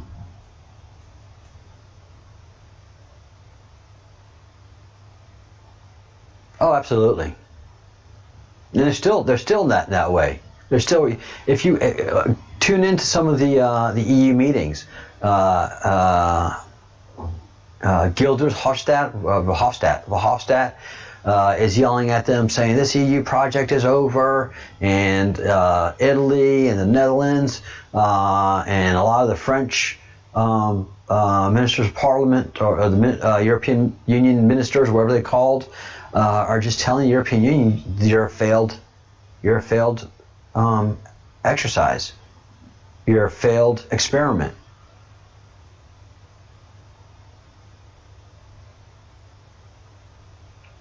Yeah, the EU is the Club of Rome mixed in with good old National Socialism.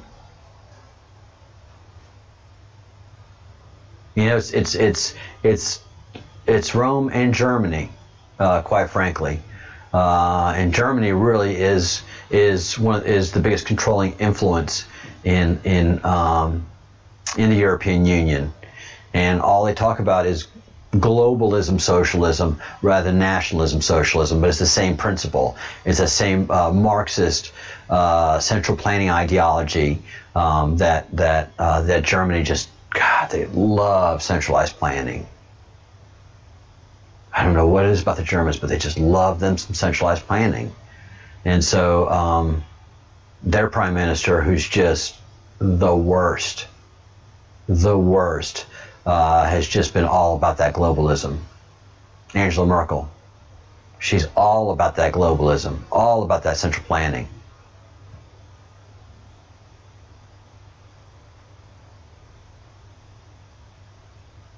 Yeah, they want us to be one. We'll never be one. Ever. If you can make a regular family of 4 one, then you take whatever you've done to make that family of 4 one and then replicate it throughout city, county or provincial government, up to regional government, up to your country's government. You know, if you can make a family of 4, a husband and a wife, a daughter and a son, act as one and have the same ideas and never fight, then you've got it solved. But until then, we're not going to get along. We're not going to be one. We can meditate together all we want, but we're still going to disagree. As much as we love each other, as a family, you're going to have arguments. There's going to be disagreements. And, you know, there's going to be people in the family that believe in UFOs and other people in the family that don't. So, and one of the things about all the gods that we've had come to our planet, all of the aliens that have come to our planet and we've seen as gods, we've rebelled against all of them. Exodus. The minute Moses and God go off to the mountain, you know, they got to do some clerical work, they got to work through some of the details of the issues, they're writing a new contract, you know, it's called the covenant, between the Jews and God, and this is what they're going to agree to, and they're all doing doing that work that leaders do. And what are the hell the humans doing? Shit, they're gone. Let's make a golden calf. Let's go back to, let's go back to the ways of Egypt and worship the gods of Egypt, because this whole desert thing is not cool. We want to go back to Egypt where, we had good times. It wasn't great, but at least we had food and stores and homes, and we could sleep in our own house. We want to go back to that. And, God and Moses are doing it, and God's like, what's going on over there? What are they doing? Moses, you better go talk to your people. And here comes Moses, and he's got stone tablets, and he's like, we got to deal with God. What are you doing? This is a God. This is our God. And he has delivered us from slavery. What are you people doing? It's a calf. We're dancing with the calf. We're doing our thing. We want to go back to Egypt. This sucks in the desert. And Moses is like, and God's like, and everybody loses their temperature, yes, their tempers. And, the people of Israel are like, oh, okay, that was a bad idea.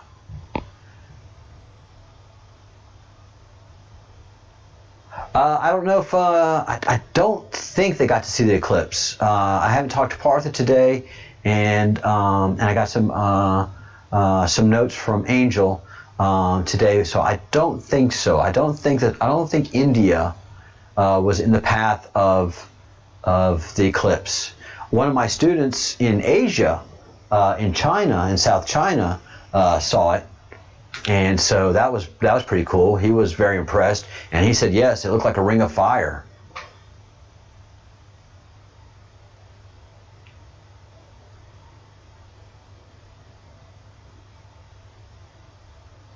Merkel, Hitler's daughter.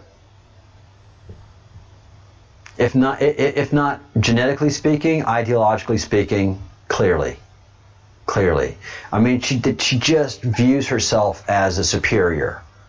She views Germany as the superior country in all of the European Union. We're not in this together in Europe.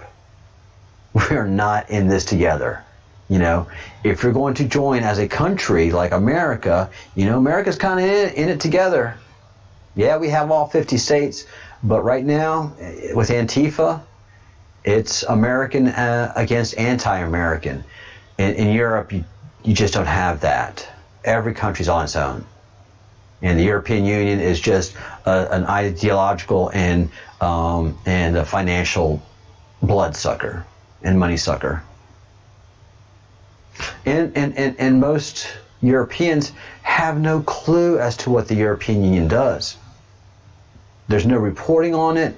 There's no accountability. So when I talk to most of the Spaniards about the European Union, they're like, "Oh yeah, it's great." And then when I go into detail and ask questions like, "Oh, I didn't know that. No, I didn't know that. No, I didn't know that." What the hell are those people doing up there? I'm like, I know. That's my question. But unfortunately, in Nemesis, tell me if I'm wrong, but nobody in Europe, in British news, in European news, ever does any reporting on the European Union. If you want to get any news on the European Union, you got to go look on YouTube. It's the only place, and that's because we had Nigel Farage and a bunch of other people that were doing their own research that would give us the news that was happening in the European Union. Newspapers would not do that.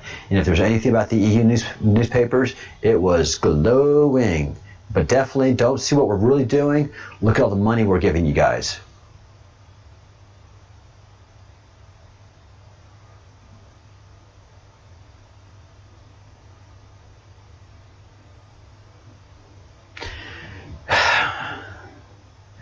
Michelle, I would love, at this point, UN, EU, and the World Health Organization puppets, God, I wish so. I just think at this point they are incompetent, ignorant, blue-pilled idiots living on ideology and George Soros's money. George Soros's dirty, and China's dirty, dark money. Hey, McDonald.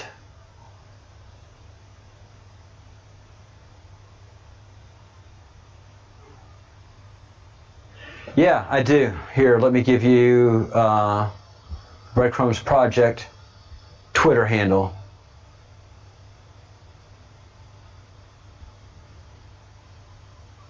Typing it in right now. Bear with me. Well, let's just ELCHUCK at ELCHUCK, and you'll see our Breadcrumbs logo on the avatar. So do forward that to me if you can. Thank you so much, McDonald. I think it's Graham or Grammy McDonald. So I do not know. Don't know how to pronounce your first name. I'm guessing you're Irish as well.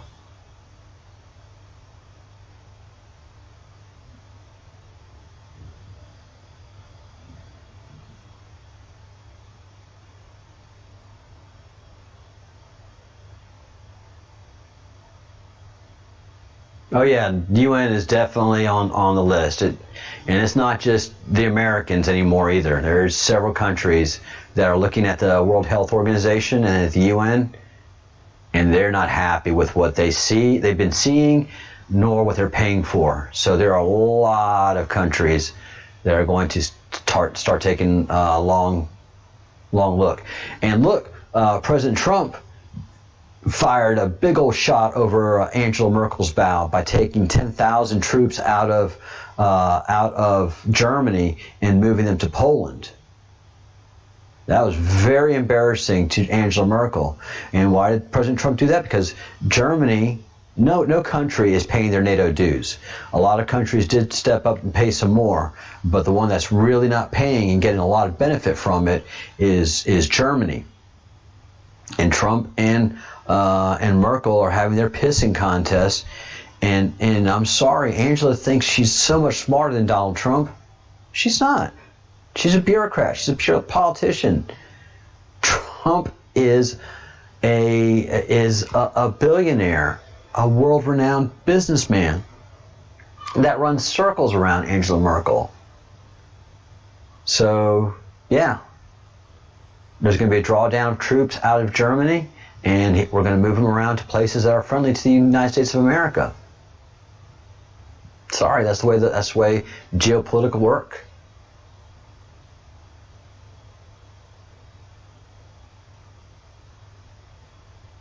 Adam, that's beautiful.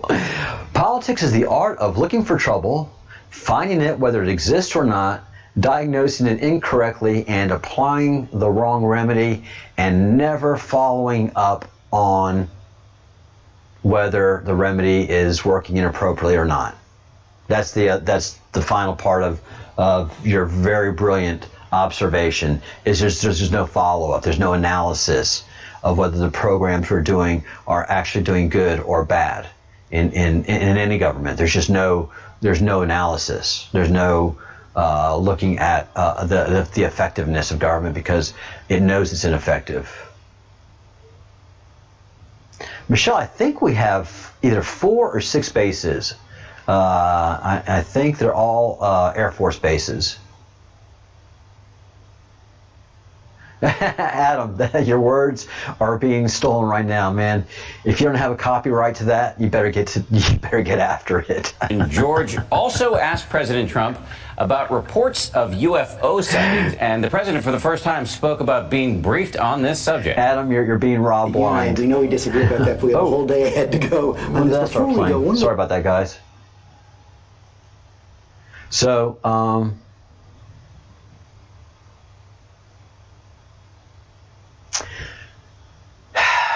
David, the thing is, America's always had free health care. Every state in the union has charity hospitals, has state-run hospitals, where you can go and either have no charge or low charge. Every state has state hospitals. You know, are they nice as the private hospitals? Well, no. I mean, that's just kind of the way it is. So what happens when we have free health care in the United States of America is that you're not going to have any nice hospitals, and they're all going to be government-run bureaucratic messes. So I hate that it's that way, but you know, you take away capitalism and incentive out of a country, especially in healthcare, you're just not going to have any improvements on healthcare. I'll give you a great example. So here in Spain, they do have private healthcare. They do have every country that has government-run socialist medicine. They also have private hospitals too. So this whole idea that people say, well, we should be more like Spain because they have free health care. That's not true. It's just like any state in the union. You have state-run hospitals. You have hospitals that are run by the state of Spain, and then you have private hospitals where people with insurance go to. So in Spain, like I've got a dear friend here who has an ACL industry. He doesn't have, no, it's the meniscus. He's got a tear in his meniscus. And it's not the ACL, but if you know anything about the ACL injuries, you also have the meniscus that can get a tear. And the state won't operate on him. And he's just been in pain for the last 5 to 10 years because it's not worth it for the state to operate on it. You go to the United States of America and you have any surgeon you want to choose from that's happy to operate on that meniscus, whether it's in a state-run hospital or a charity-run hospital, because the capitalist nature of America with taxpayer money allows for us to have pretty good state hospitals. But whether you're poor or not, someone's going to work on that meniscus for you. I know it. I'm from Louisiana. I've got elderly friends that are dirt poor. That they tore they had ACL tear, and they no ifs, ands, or buts about it. So if you have a state-dominated healthcare system, there's going to be winners and losers. Whereas if you have a for-profit hospital system, that hospital is going to make money. So if you got a problem, they're going to fix it.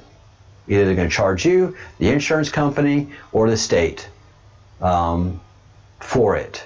The problem is that insurance has become just out of control in America, and that's taken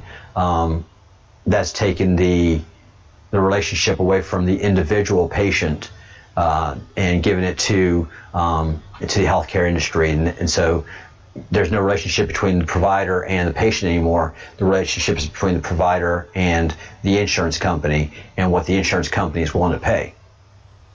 So it used to be you'd go to your doctor before insurance companies took over, and if you had surgery to do, you'd go to the hospital, and if you could pay for it, great. If not, the hospital will figure out a payment method for you to do it. Or if not, if you're indigenous, then they'd just charge the state, indigent. If you were poor, you couldn't afford it, then you'd have to provide the paperwork, and then the state would pay for the surgery. So it just, I'll give you a great example. If you could make it, if you can incentivize driver's license, if you could have a way to incentivize and privatize part of giving driver's licenses and put in the hand of private corporations, it'd be a breeze to get your driver's license. It wouldn't be the misery that it is with DMV. But anything that the government does is going to be done poorly by incompetent people.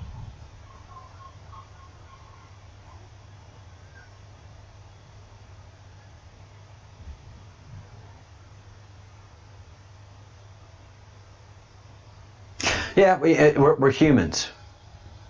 We're humans, man. If we have a gun, we're going to put holes in our boat. But we also figure out how to plug the holes and keep moving along. We're so far from perfect. Like I said, if you can bring unity to a family of 4 or 5, then and not have fights, then you can bring peace to humanity. Until you can figure out how to do it at the family level, then you're not going to do it in the government. You have no hope of doing it at the government level. And understand, people that are in government are the people that can't make it in private industry, except for the elected officials that have done well in private industry and then get into politics and have that experience. Unfortunately, those wealthy and successful people don't have the everyman experience of the common voter, and that's where you have the uprisings, labor uprisings, or now the Antifa uprisings, because right now, oddly enough, in America, labor and management and the wealthy class kind of see things the same in America, and this is just a weird thing in America. So in Great Britain, the Great Divide was the landed gentry and labor. And that's why you had the Labour Party, and that's why you had the Tories. And the Tories were notoriously supportive of the royalty. And those with royalty-affiliated things, and the wealthy, and the to-do, and people, with nice houses, and just people of means versus labor. Well, in America, we started out having that division of rich versus labor, but labor in America, we saw the fact that if I just work hard and take care of my family, I'm going to be all right. So, the whole Marxism thing, as much as they tried to get it going and were successfully able to do it in Great Britain, Marxism never really took off with American workers. They tried to do it in the unions in America, and all they created, they didn't create Marxists, they just created lazy workers. So Marxism never took off except for in the universities. And that's where we're at right now in America. We have Marxism alive and well and burning through education, from grade school all the way to your PhDs. They're just, by the time you get one of your advanced degrees, you're not only getting your advanced degree, but you've already got your degree in Marxism, and you are a practitioner of Marxism. So most of your Antifa kids are underemployed or unemployed college dropouts or college graduates that are just indoctrinated Marxists. You don't have anybody in the labor class in Antifa and doing these riots. Your labor class is at home, happy with their family because they make good money working hard, and they like working hard.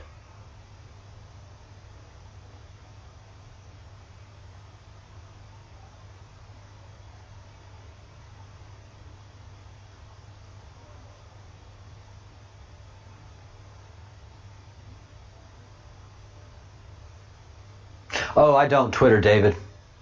I don't Twitter. I've got a Twitter handle. I stop every once in a while and take a look at the dumpster fire, and then I'm like, whoa, oh. But I mean, we have to have a presence. People have to send one of the only avenues of sending stuff is through Twitter. So we have to have a presence. We have a presence on Instagram that I never go to. But if somebody needs to talk to us on Instagram, we're there. I never go there. That is just dumpster fire on wheels. Facebook is pretty pleasant. Why? Because I'm in my 50s, and that's where we feel safe. Roaming is in the Facebook area, but the Facebook community has become incredible. You always have something incredible to look at when you go to our Facebook page, whether it is Ms. Patrick Fitzsimmons' beautiful job in analyzing the sun and the fact that we are in fact 6 degrees off of normal. And we're the only channel talking about that, and we have scientific proof again and again and again, and means for you to test yourself if you think that we're wrong, and come back and tell us that we're wrong. But as long as Fitzsimmons has been here, and I've told people to go check, everybody that's gone to check the sun, and I've given them the YouTube pages to go do so, they come back and said, that sun is 6 degrees off, or 7 degrees off. And we had one that was swore it was 8 degrees off. But nobody's come in and said, oh no, it meets up right with calculations. It meets up. Not one person has come in and said that. So yeah, the sun is off. If you do need to send an email to me, it's the breadcrumbs project at gmail.com. It's breadcrumbs. There's a lot of us on this project, and a lot of us do work really hard to get this done. And I missed Wine 30. Now it's wine o'clock, officially. I'm late. I'll be right back. You bunch of troublemakers.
All right.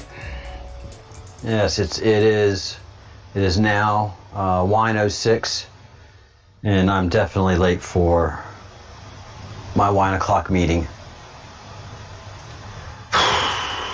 Thank goodness that wine is understanding and forgiving in that sense.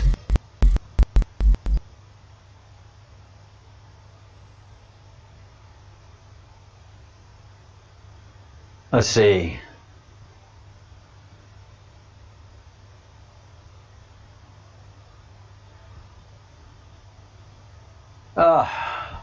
The learner always begins by finding fault, but the scholar sees the positive merit in everything.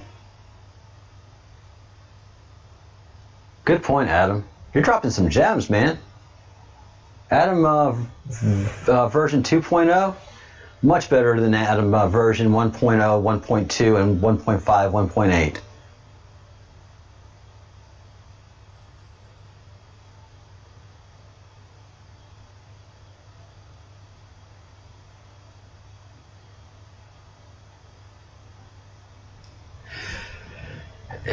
It's not only too bad about being cloudy over Stonehenge, it was all of the solstice places around the world had cloud cover or rain. There was no place around the world with a defined solstice that anybody could take a measurement off of. That was just the weirdest thing.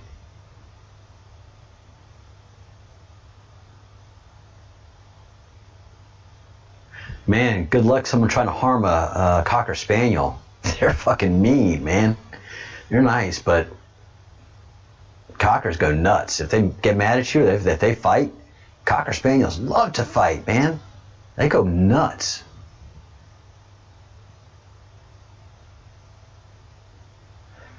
You know, unfortunately, scholar does not mean what it used to. A scholar nowadays is somebody that regurgitates. The only way you advance in your scholarship is if you regurgitate what your institution tells you to say. You're not allowed to investigate what they're saying. Again, my finest example is comets. Comets are balls of rock and dust held together loosely by gravity. All of the photographic proof and all of the numerical data that we have indicates that. But yet every astronomer is going to tell you, everybody in NASA is going to tell you, everybody in JPL is going to tell you that comets are made of ice, and locked within them are the secrets of the solar system that has started 4.5 million years ago, 4.5 billion years ago. Yet there's not one comet made of ice that we've been able to see, document, and photograph. And that's just everything that is soft science, academic scholarship is basically bullshit. Astronomy is bullshit. Egyptology is bullshit. Many of the ways archaeology is discussed is bullshit. You know, you have to regurgitate whatever the system tells you to get your degrees, and you have to throw it up better and harder and faster to get your master's degree.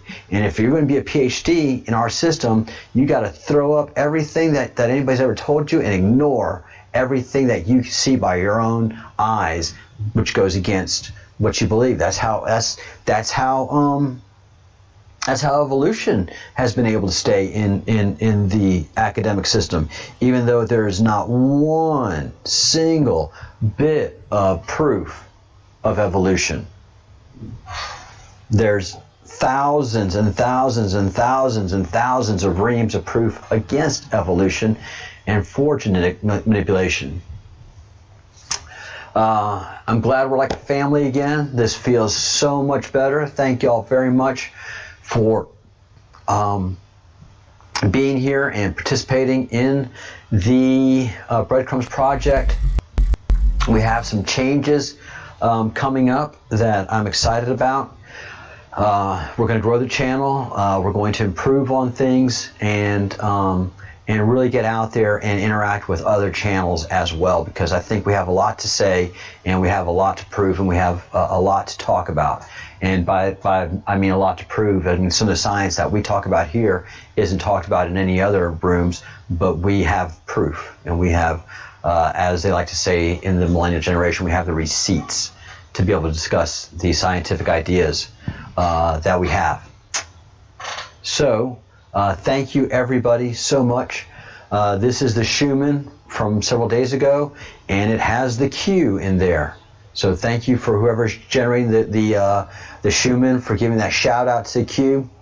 We are grateful. And here's to all y'all. Sláinte. Toast to every one of you. Michelle, to you. Tabitha, here's to you. I'm going to hang this one here a little bit because I know you're getting a little bit of lag. So that lag is for you, Tabitha.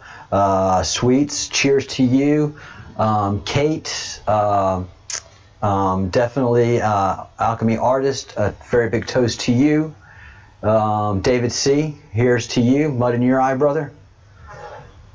And all the usual suspects, Brian Cook, here's a toast to you and all of those guys that are lurking and watching silently. Here's to your health. All you guys, everybody, thank you so much for all that you do. Thank you. Cheers. Oh, that's good. Oh, that's good. Rioja wines, man. It's just good stuff. And this Antonio. Yeah, I was really skeptical because I just it's not a very attractive label to me. But the wine that's inside the bottle is very attractive to me. Oh, in case you're wondering, it is a crianza. So it's been in an oak barrel for at least 3 months. By law, maybe 6 months. It definitely was a smoky barrel because it has a very smoky taste to it. So I'm going to guess, an American whiskey barrel.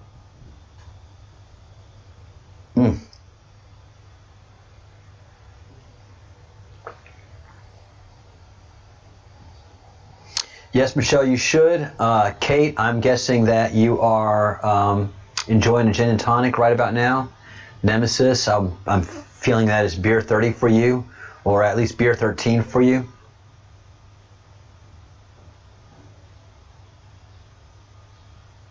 Sanche Makara. Yes. And one of the things that's really fascinating is the ancient Irish, and it's not Irish, the ancient Celtic, the ancient Celtic language, which only remained in Ireland, is very close to Sumerian and Hebrew.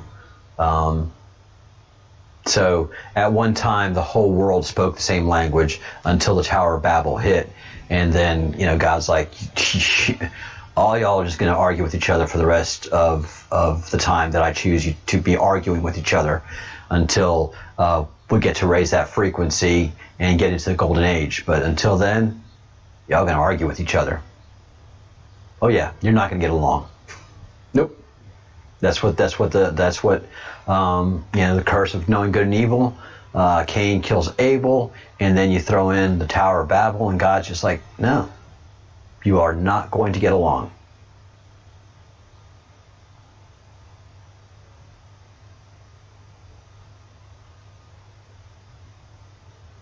Ah, great, Kate. Have your nice little toddy and sweet dreams. Oh, bless your heart. Yep. Yeah, you're an hour ahead of me. So it's 8:15 there. It is 9:13 here. I wanted to say Gaelic, Nemesis. I'm glad you said Gaelic because in the back of my head and in my thinking is Gaelic, and not Celtic. Although spitting llama time. It's just gross, Nemesis. I know it's charming and funny for the spitting llama. Yeah, Gaelic. Okay, thank you for correcting me on that. And please know I don't mind being corrected. That is to me what a dialectic is about. Getting the information right. And if we fundamentally, I feel that if we have a difference in understanding on some facts, we can always do an investigation. It's just that you have to be open and honest to the investigation and not biased. Already having your predisposed, okay, this is who's going to be guilty, and this is how they're going to be guilty, and I don't care what this investigation says. At the end of the investigation, I'm going to still feel the same way. Well, then why even bother? So, that's a lot of times where I just don't even bother doing an investigation because folks that I'm doing an investigation with don't want to have an open mind. Unfortunately, you guys that are watching the Breadcrumbs Project, whatever I feel like investigating, we're going to investigate, like 9/11. Nobody was happy about that. Well, I'm Basque.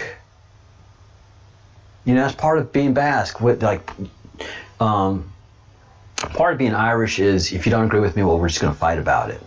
And part of being Basque is if you're pushing back against me, I'm just going to push back harder. You know, if we end up fighting, that's fine. That's not my objective. You're pushing back against me, I'm just going to push back harder. And that's always been my nature.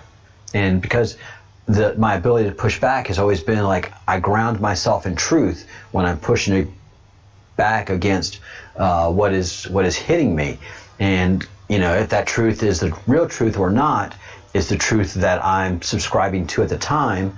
And if in my pushback I fail, that means my truth wasn't very true, and maybe whatever that person was pushing back on me about was the truth.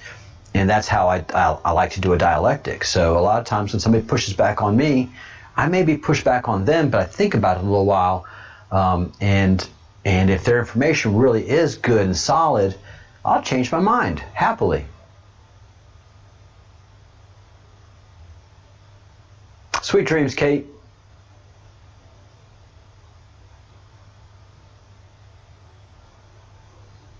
Yeah, Michelle is in upper state New York State, not New York City. She, like me, just has no idea where the sun's going to be or the moon's going to be on any given day. Michelle, have you noticed that the sun is not as incandescently bright as it has been for the last 2 months? I'm noticing that the sun has just calmed down a whole bit. And this is not the current Schumann that we're looking at. This is the Schumann from a couple days ago that has the Q on it. And that is just as fascinating as it could be.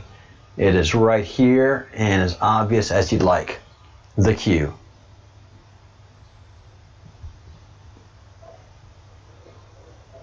You were watching the non-sunrise. You were watching the solstice observation that didn't happen.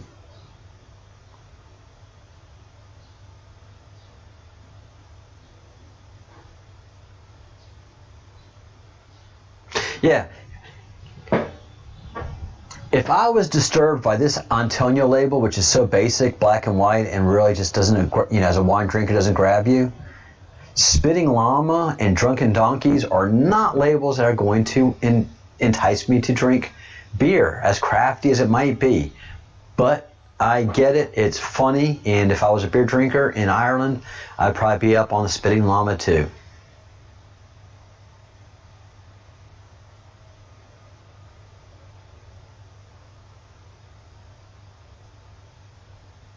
Well, yeah. An open mind is one that can take information and not have an argument, but have a dialectic. A person that wants to grow and not win an argument. That's where I draw. I'm trying to be as erudite and fashionable as Adam is in the way he says things. You've really kind of had to make me up my game. I'm gonna have to get a little more philosophical and a little more Shakespearean in what I think and say there, Adam. Yeah. Man. Nemesis Fitzpatrick makes a good point. I lived a lot of years in the New Orleans area. There's a lot of my gray matter throughout the French Quarter, and especially on Bourbon Street and on Canal Boulevard.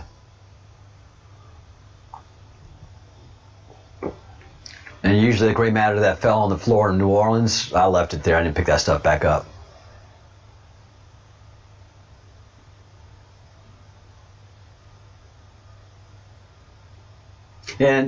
And we all go you know, some of us will never respect other people's ideas and beliefs, but in this day and age of internets and of expanding ideas, like the black community in America, again, the worst human being to be right now is a black conservative Republican voter in America. It's truly the worst person to be.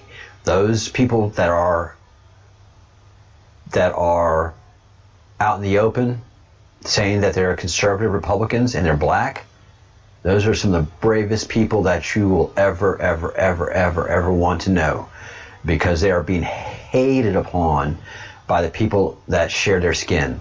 So it's not that Black Lives Matter, it's just only certain politically expedient Black Lives Matter. Not all Black lives. So if you were an esteemed, proud police officer dying by the hands of a white or a black person, your black life isn't important at all.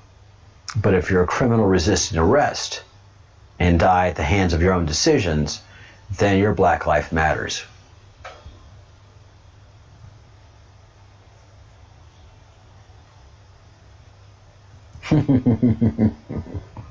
I'll put it in a box for safekeeping. I'd put it in a Ziploc bag, actually. Fits. You know, boxes tend to get a little oozy. So if you want to keep that all kind of together, do a Ziploc. Hey, Nancy, good to see you. Cheers. Cheers to you.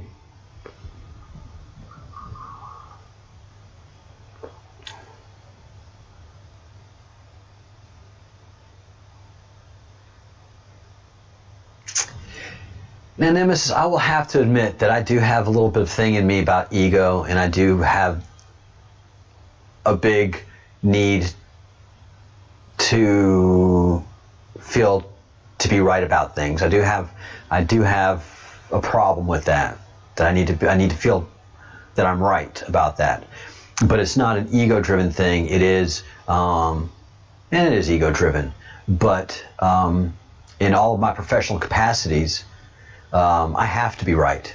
So as a network engineer, I had to be very, very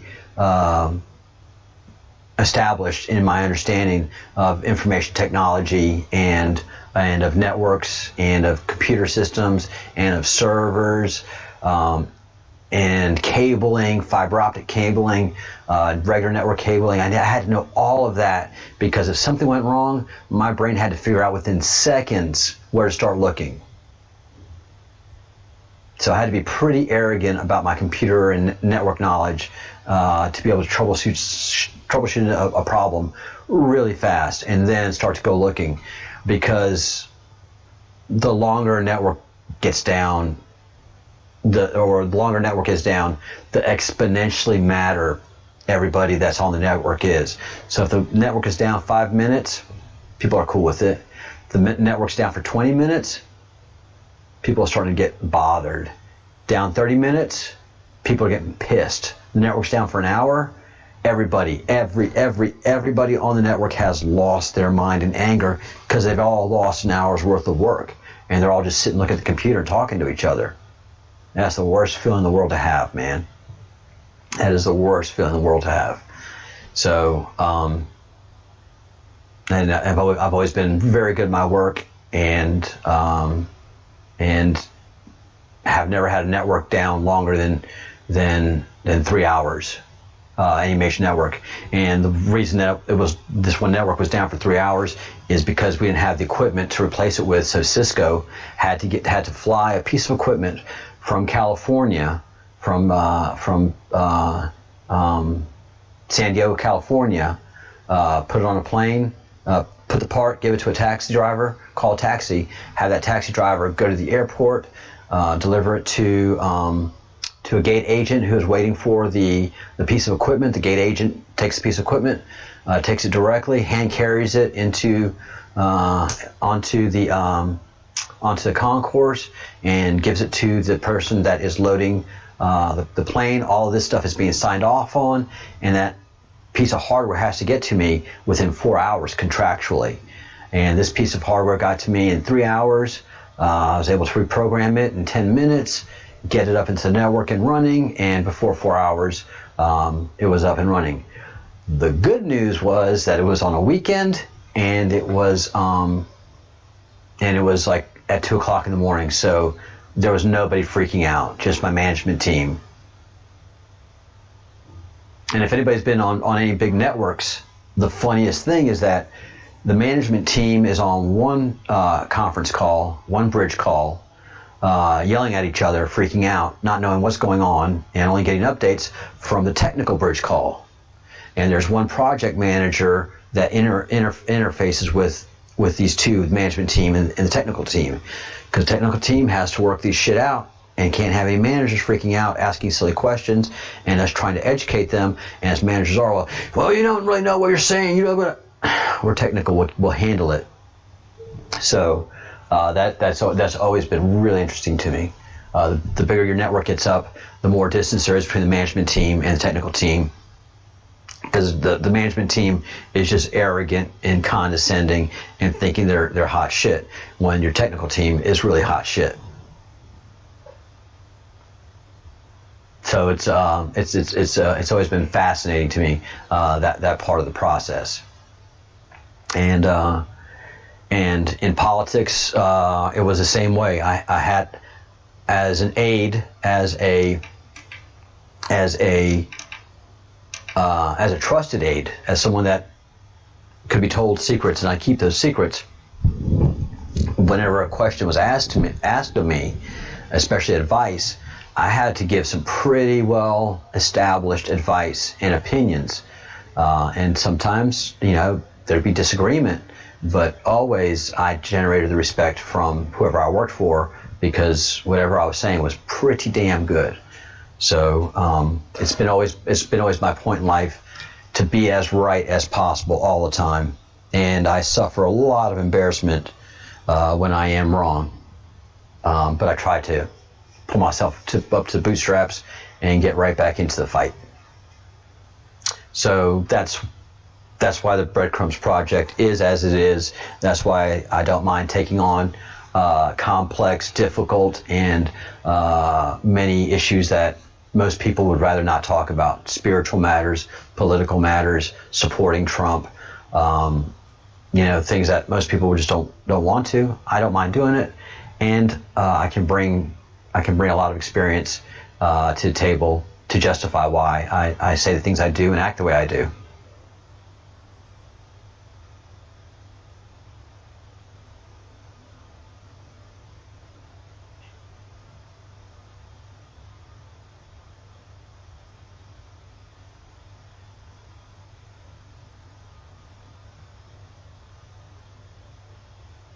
Yeah, Joshua, there really is no right or wrong. If you do something that's considered wrong, in the bigger picture, that may be right. And a lot of times, the road to hell is paved with good intentions. So if you think you're doing right, you're often doing wrong. Joshua, I think Ra in the Law of One is right about that. It's the choice that you make and the nature of that choice that you make. If you make that choice intelligently and well founded, well, then that's a good choice. But if you're making the choice based on feeling and emotion and trying to piss somebody else off by making this other person look or feel good, then you're not doing a service for anybody at all. So every choice is made in its own context, and not every right choice is a right choice, and not every wrong choice is a wrong choice.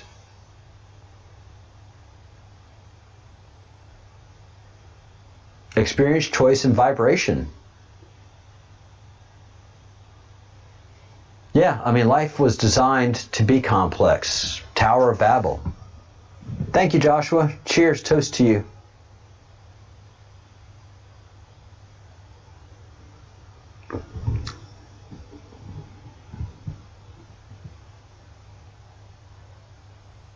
That is true. Free will and love is the basis of our creation. Think about it, guys. Seriously, think about that. We were all created as a manifestation of sex. All of y'all. Yep. Your parents, they did the dirty dance. Yes, yes, yes. And so, that's making love is making love. Making love, sex is is sex is the physical manifestation of human love. Sometimes it's not the best, but it's the best each person that's doing it can do at that moment in time. But we were created in love. And when we are born and as we live, even if we're a slave, even if we're in captivity, we still have fundamental free will. You know, even as a child, we have fundamental free will. Children are the worst liars. I mean, they lie. Children lie so much, and they're playing with that free will. You know, what are the repercussions? What's the cost benefit of this? And everybody knows when they're doing bad, and everybody knows when they're doing good, fundamentally speaking. Fundamentally speaking, we know when we're doing bad and we know when we're doing good. And each and every one of us on this planet has the ability, and we do exercise free will. We do. We do. It doesn't matter if you're in captivity, in bondage, in whatever you're in, you exercise free will. I mean, that's what, you know, that's why I keep on saying, every God that has presented themselves to us, and we were in this state of post Tower of Babel humanity, we have rebelled and rejected against every God that we've ever had. We rebel and reject every leader that we have. There's never been a great leader that everybody has just been like, oh, you're incredible. Moses had his detractors. Everybody's had their detractors. Every leader. Everyone. There has not been one great leader ever. Even Alexander the Great. Tons of detractors. Gandhi had a ton of detractors. And even though Gandhi was great in what he was saying, in his older years, he noticed a lot of the mistakes that he made in his fundamental beliefs and ideologies. And he tried to walk some of them back, but his movement had outgrown him. And so even when he was trying to walk back some of the things that he was saying, his own people became his own detractors.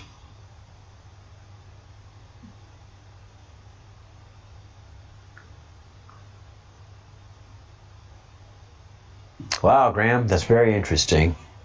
An hour after Trump spoke yesterday, an earthquake measuring 4.2 happened.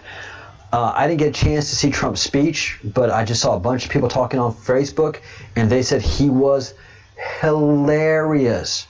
One of my friends on Facebook was crying laughing. I think it was Trump talking about his shoes and the ramp. They said he was just so good last night in his speeches.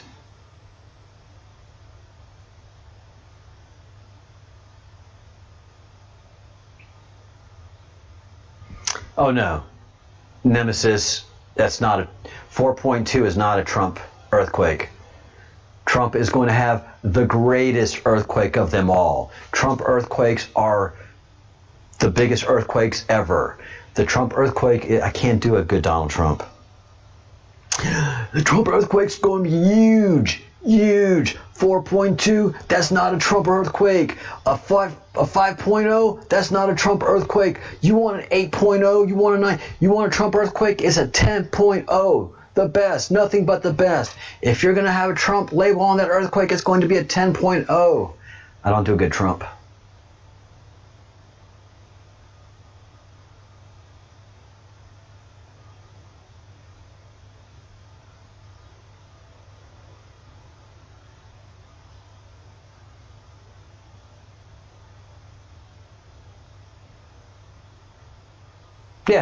Yeah, the Creator created us. The Creator maintains us. If we pray and if we love and if we think good thoughts, do good deeds, and say good things, we're going to have a good life. Are there going to be problems? Yes. Are we going to get fired from jobs? You bet you. Are we going to fight with our spouses? Yes. Are our kids going to be pains in the neck sometimes? Absolutely. Nothing insulates you from the harshness and badness of life. It's just the choices that you make and how you choose to behave. I'm an eternal optimist, but I'll lose my temper. I get mad. I'll get mad at people. But after the ship gets straight and right, I'm back to having good times and, drinking from the cat bowl. Thanks, Fitzsimmons. Joshua, close enough. Thanks, guys. Yeah, it's a 4.2 earthquake would just be a disappointment to Trump. He would absolutely fire and publicly humiliate the earthquake maker at a 4.2 earthquake, especially after his rally. I mean, I don't know if you've ever been in a 4.0 earthquake, 2, 3, 4. They'll just make a little bit of noise and rumble a little bit, and it's nothing. 6 and 7s, that will scare the ass out of you. An 8.0, you will be praying to your maker.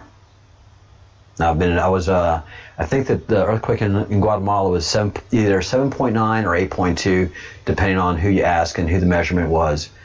And this was in 1973 in Guatemala. And I was a kid, and oh my God, it scared the hell out of me. My mom slept right through it. My mom slept right through the earthquake. It tossed me from my bed, because I was on bunk beds, and it moved me so much that I basically threw myself, or got thrown from the bunk bed, ended up on the floor, which was carpeted and cushioned, so there's nothing bad there. My sister was screaming, freaking out. Mom, Charles, what's happening? Are you okay? What's happening? And it was only through my screaming and my sister screaming that woke my mom up. My mom could sleep through bombs. My mom had the greatest sleeping gift of all time. She was a champion napper. She had no problem sleeping. And I mean, music, party going on across the street. I can't sleep. My mom's like, just ignore it. You can sleep just fine.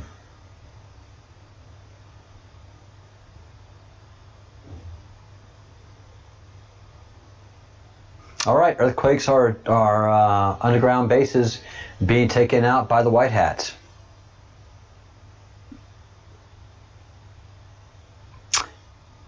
Yep, Morris the cat. That was a great. Morris the cat was a great commercial series.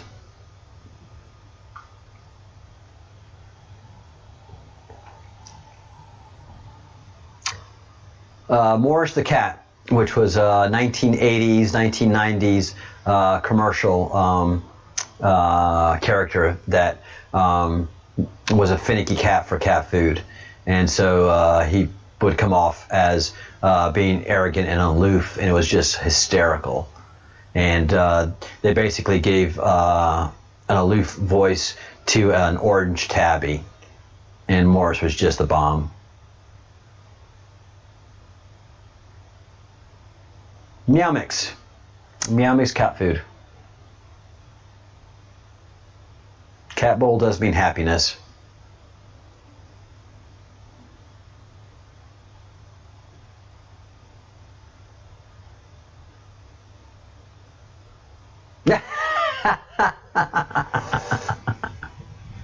Fitzsimmons, good point. We're on an alien planet. It's not the Earth. Why are you calling it an earthquake? That's a good point. Nemesis, you learned something new. Very excited. After the live stream is going to be over here shortly, go look up Morris the cat and enjoy some 1980s, 1990s choice cheesy commercials, like Where's the Beef? You guys remember that one? The only thing that really bothered me about Star Trek was gravity. The way they had the fake gravity. They never explained how they had gravity, where people could walk like they just, like where they were on the planet Earth. The gravity thing was always a problem for me that, of course, Gene Roddenberry really never had to address or answer, but the finicky cat. Morris the finicky cat. Yep. All right, winding the stream up in about 10 or 15 minutes. I'm really happy where we're at with the Q map and the progress that we made today. After we finish this this video, I'm going to stop the stream and then create another stream where we can have the conversation going. I won't have any more problems with permissions because I got that figured out. And I just still love this Q in the Schumann. Just think it's the neatest thing in the whole world. All right, guys. Any questions? Any critiques? Don't mess with Star Trek. Alchemy has put a very, very firm line in the sand, and Fitz and I are backing off. Fitz and I are backing off. We'll leave Star Trek where it is. It's done. It's good work. Yeah, Voyager and gravity plating. That was pretty good.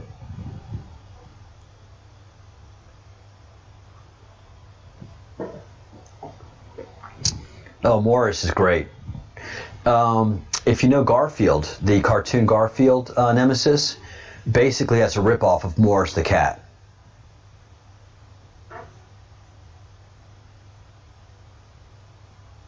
Oh, I think, yeah, Fitz, I think Alchemy knows that we are all Star Trek lovers here. It's just that don't mess with Star Trek. Oh, I'm the same way about what is it? Firefly.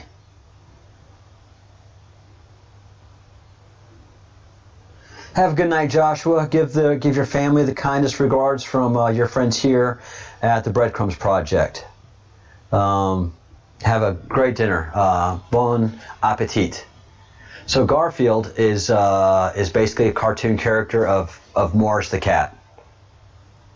Yeah, Firefly was awesome.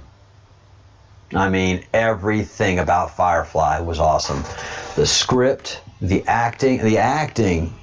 God, the acting and directing, fantastic. And the idea was so original. Such an original idea for a space adventure, a sci-fi series. Just so many different original ideas. Western, libertarian, idealistic, space pirates. What's not to love? Yeah, I'm the same way. I found out. I found Firefly 6 years ago when I was in Pensacola Beach, looking to binge watch something during the winter. You know, there's nothing to go out. Couldn't go out, and I was on Netflix, and I just clicked on it, and probably about 10 minutes into it, I knew I loved the show. And then I found out it was only one episode, one year, one season. Oh, I was pissed. Then I watched the movie and cried. Yeah, the movie Serenity. Nemesis, I don't know if you've watched Firefly. I'm sure you would absolutely. It's a great series to catch on Netflix. I don't know where it's available anymore. I don't think it's on Netflix anymore.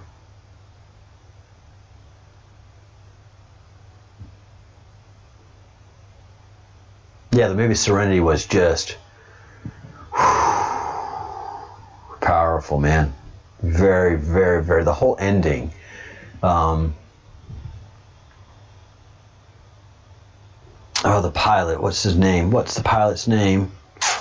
Leaf on a Wind. I'm a leaf on a wind. Oh, look it up. Firefly. Sci-fi series. It's good stuff.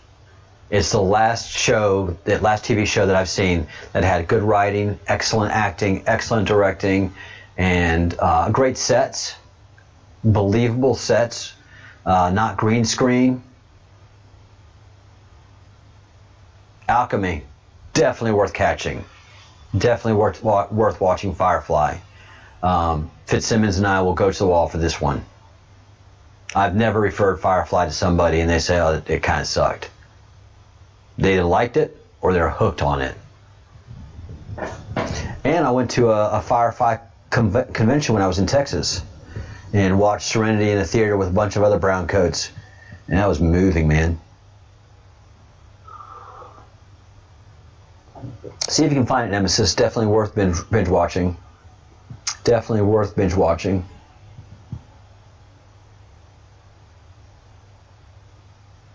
I don't have Netflix anymore, David, and I really don't have time to watch a series. But if I do, I've heard a lot of good things about Blacklist. I've had a lot of friends of mine tell me you need to watch that, and but I just don't have any time right now. Why? Because I have a YouTube channel that's pretty darn demanding and worth every bit of it. Yeah, Farscape was pretty cool. I watched a good bit of Farscape.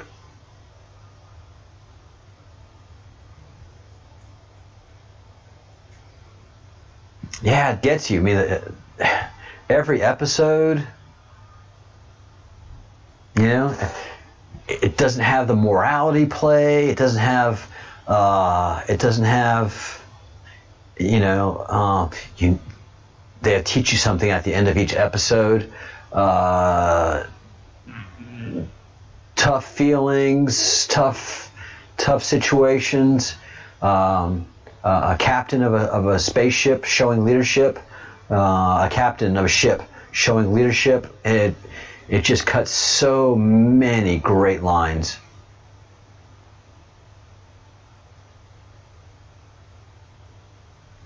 It's good.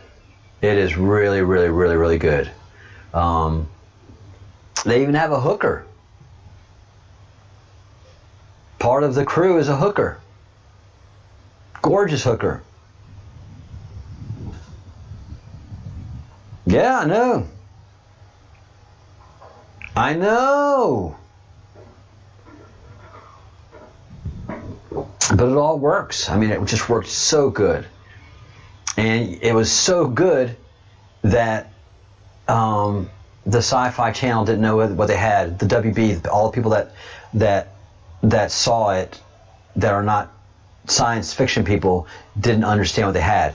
Anybody else that's sci-fi got it. One of the biggest problems we have in sci-fi right now is that anybody that's writing for sci-fi is not a sci-fi person. Anybody that's producing a sci-fi movie is not a sci-fi person. They are political activists. They're social justice warriors. Look at Doctor Who. The showrunner isn't a sci-fi guy. The writers aren't sci-fi people. Everything in current Doctor Who episodes is just 100% social justice warrioring.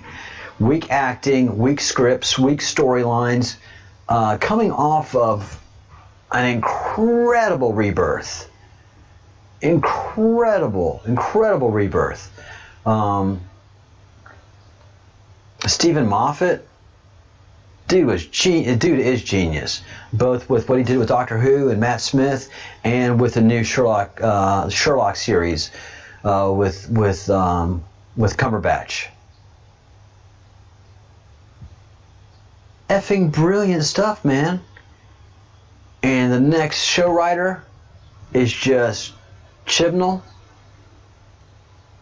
It's just god-awful worst, destroying the whole franchise.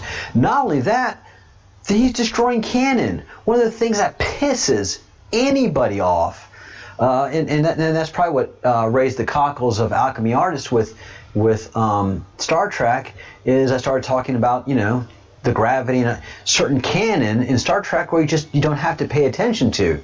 You know, you're just nitpicking, you know. Fitzsimmons, you know, saying, well, why do they call it earthquakes in Star Trek? And I'm talking about, you know, why, you know, what about this gravity stuff? It made no difference in the Star Trek storyline. It made no difference in Star Trek canon. You know, that's not what Star Trek was about. It was a sci-fi series. It wasn't a science series. It brought ideas and new concepts to humanity and to television shows. So when people, especially in soap operas and in science fiction, when you start to mess with canon, then you're just fucking with your fans. and your fan's going to fuck back because nobody likes that. This is what we believe. This is what we understand from our characters. This is what we understand from the storyline, especially if it's a long-running soap or if it's a long-running science fiction series. Don't bring in new writers to shake things up. Bring in new writers to be creative and to bring more juice, more passion, more functionality to the canon of the show.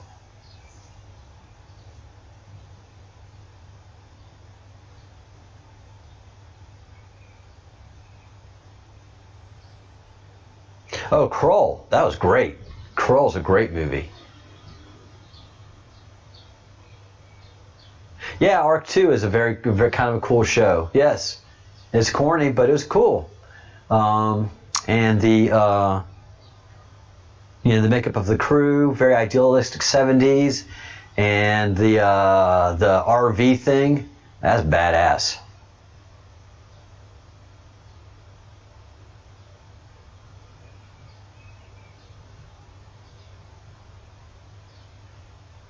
Western, sci-fi, and Fitzpatrick libertarianism.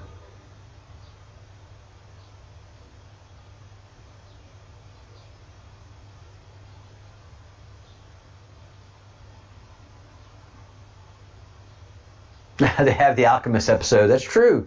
They do have the Alchemist episode. I didn't like Babylon 5 too much. It took me 2 seasons. It took me 2 seasons to get into the new Battlestar Galactica. At first it was really iffy, but the acting really tightens up and the storyline really tightens up on the Battlestar Galactica. And what was that Canadian series of Stargate? Yeah, Stargate. The Stargate series. The last one when they were in the spaceship, that was pretty cool. The whole Stargate series was really, really good stuff.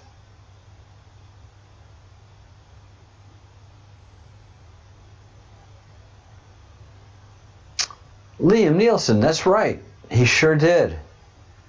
And he worked with his cousin Patty. I didn't know Liam had a cousin named Patty, but of course Liam would have a cousin named Patty. Why not? And where did you and cousin Patty work?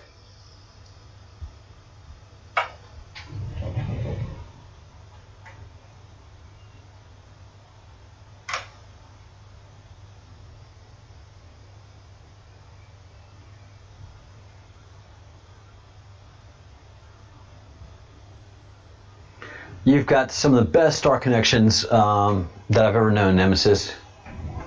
I'm not going to say you've gotten around, because that would sound, of less than reputable things, but you've gotten around. Oh, he was a vet. Cousin Patty was a vet. Very cool. Very, very cool. All right, guys, winding things up in this live stream. I think we've covered a lot of good ground. We did everything in the queue that I wanted to talk about. And we also talked about how the mornings are going to go with news and information. And it's all going to have a lot to do with either the Great Awakening process or the queue. But any news and information that we have in the mornings is all going to be based around the Great Awakening because it's fascinating. Fascinating. No questions because this group already knows what's going on.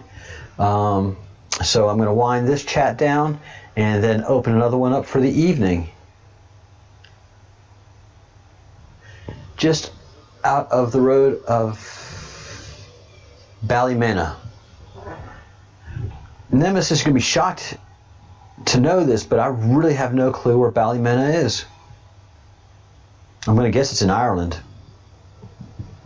I'm catching on. I'm not just a pretty face.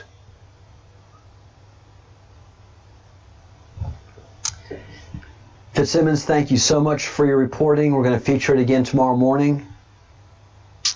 MacDonald, Northern Ireland. Well, MacDonald, you definitely have to be an Irishman. or an Irish lad. You're Irish. And the MacDonald gives it away, by the way.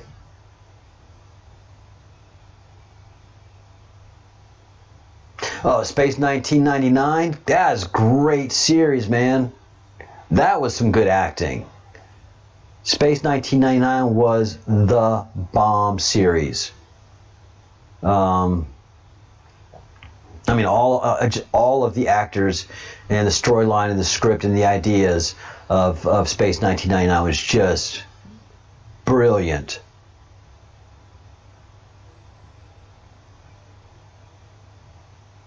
Brilliant, brilliant, brilliant. Yeah, that was great. And it's held up well. It has really held up well.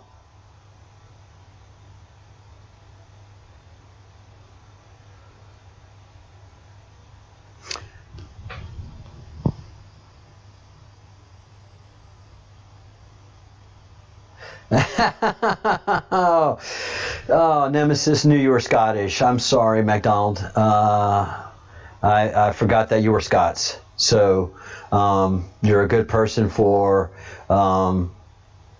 writing my miscalculation and for not taking me to task about it.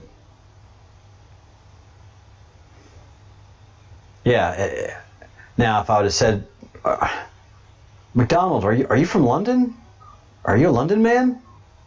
I think then you'd have taken me to task. Are you an Englishman?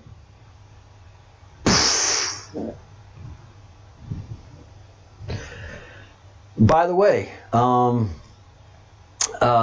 last Doctor before the current Doctor was Scottish, and God, he was good.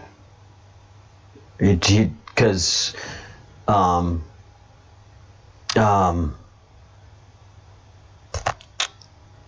what's his name? The showrunner at the time, Stephen Moffat.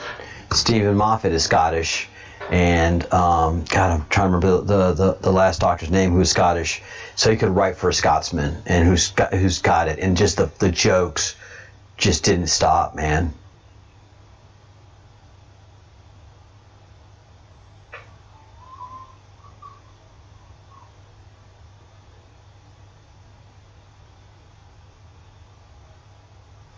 Wow, MacDonald.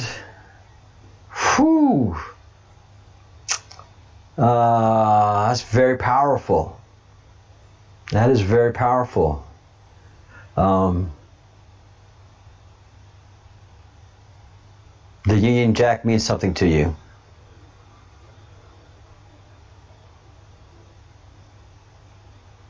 The Union Jack means something to you.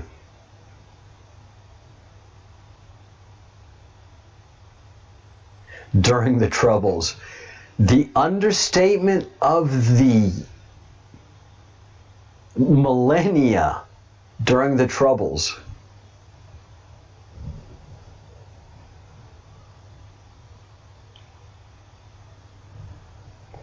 Wow, wow, wow. Incredible. Absolutely incredible.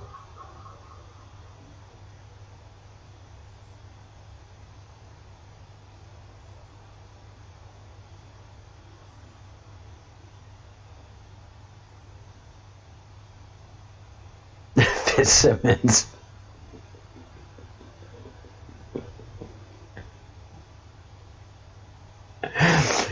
You know, there's a McDonald's out there somewhere that has a farm called E-I-E-I-O.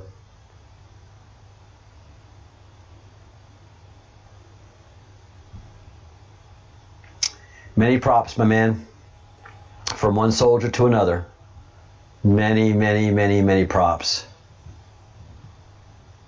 A salute and a toast to you. Here you go, mate. To God and country.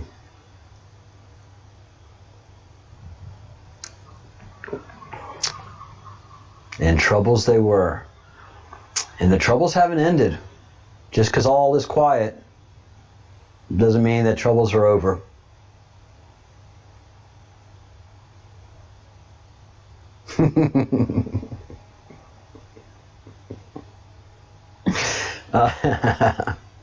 Good stuff at Simmons. Wow. Wow, wow, wow, yeah. Powerful. Very beautiful. Well, guys, on that note, let's wrap up this stream.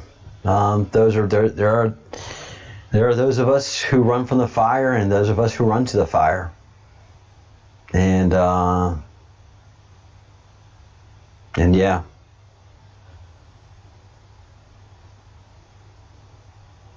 Amen.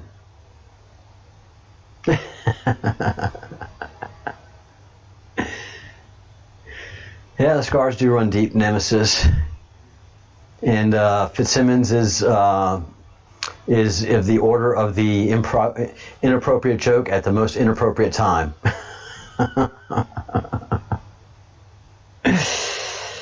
Well, good. I'm glad we are a family in here. That's for sure. That is for sure. I love it.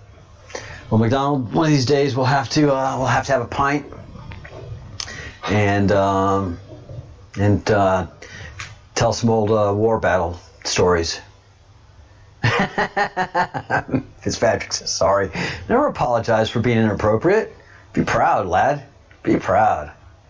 Drop those silly jokes at the worst amount of times.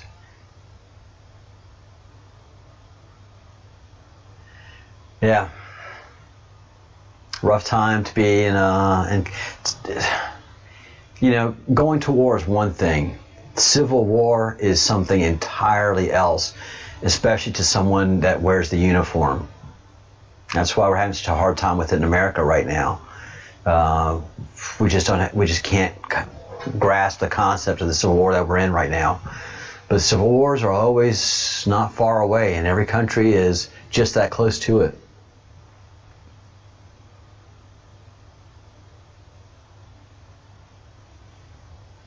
Yeah, comedians have to cross the line, push boundaries, break the norms, make that that uncomfortable silence just a little more uncomfortable, so that everybody knows where they really feel. So it's good stuff. A toast to all of you guys. McDonald, you are a very honored person in this group. Nemesis, thank you for all the work that you've done to help and support us. Fitzsimmons, the hard work that you do and the science that you bring, and David and the whole family in here, all the good stuff that y'all do. And you lurkers that haven't signed up to Facebook and don't have an account and can't comment on these threads, make that account, give us a thumbs up, and jump in the comment thread and talk to us. I'm the only one that bites. No, I really don't bite, I just nibble a little bit. I never draw blood. So, wow. Well, toast to all you guys. Cheers. All right, closing this thread down, opening up another one that goes all night long. I won't have any music playing because that takes the mic out of my computer. I need to let this guy rest for a little while. I've been having him running all day long and doing good work. So jump in the next thread. Nemesis is the co-host, and she runs the commentary and does a great job in the comment thread. We have two conversations going on all the time. One in the comment thread that seems to make sense, and then there's the babbling guy babbling. 2 hours now, just talking away. So you have two means there, and then in the next 15 minutes you're gonna have peace and quiet and great conversation in the comment thread for the live session that I'm about to build. So I think we know what happens around this time.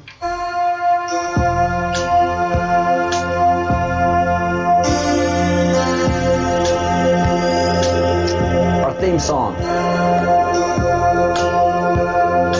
Again, thanks to LJ Tracks for writing our theme song, something that I'm very proud of. And yeah, just good stuff. So we have a great future here, guys. Thank you for being a part of it. Thank you for doing all the great stuff that everybody does to contribute in the comment thread and just the supporting emails, conversations that we have. Thank you so much. We're keeping our eyes on the end times, on the queue, on things that are important in life in the world. I just ask for you guys to do 3 things, and that's just think good thoughts, do good deeds, say good things, and if you can, practice forgiveness. And those things help you to have a really, really good life. So I will be back on tomorrow morning, 4:30 Washington, D.C. time, hour, going over news and information that begins tonight and goes into tomorrow morning. And we'll give a good ability for Americans to have a good program to turn to early in the morning. And we'll also discuss European news as well, and Indian news, and news from around the world. So thank you guys so much for supporting this channel, and many good things are coming our way.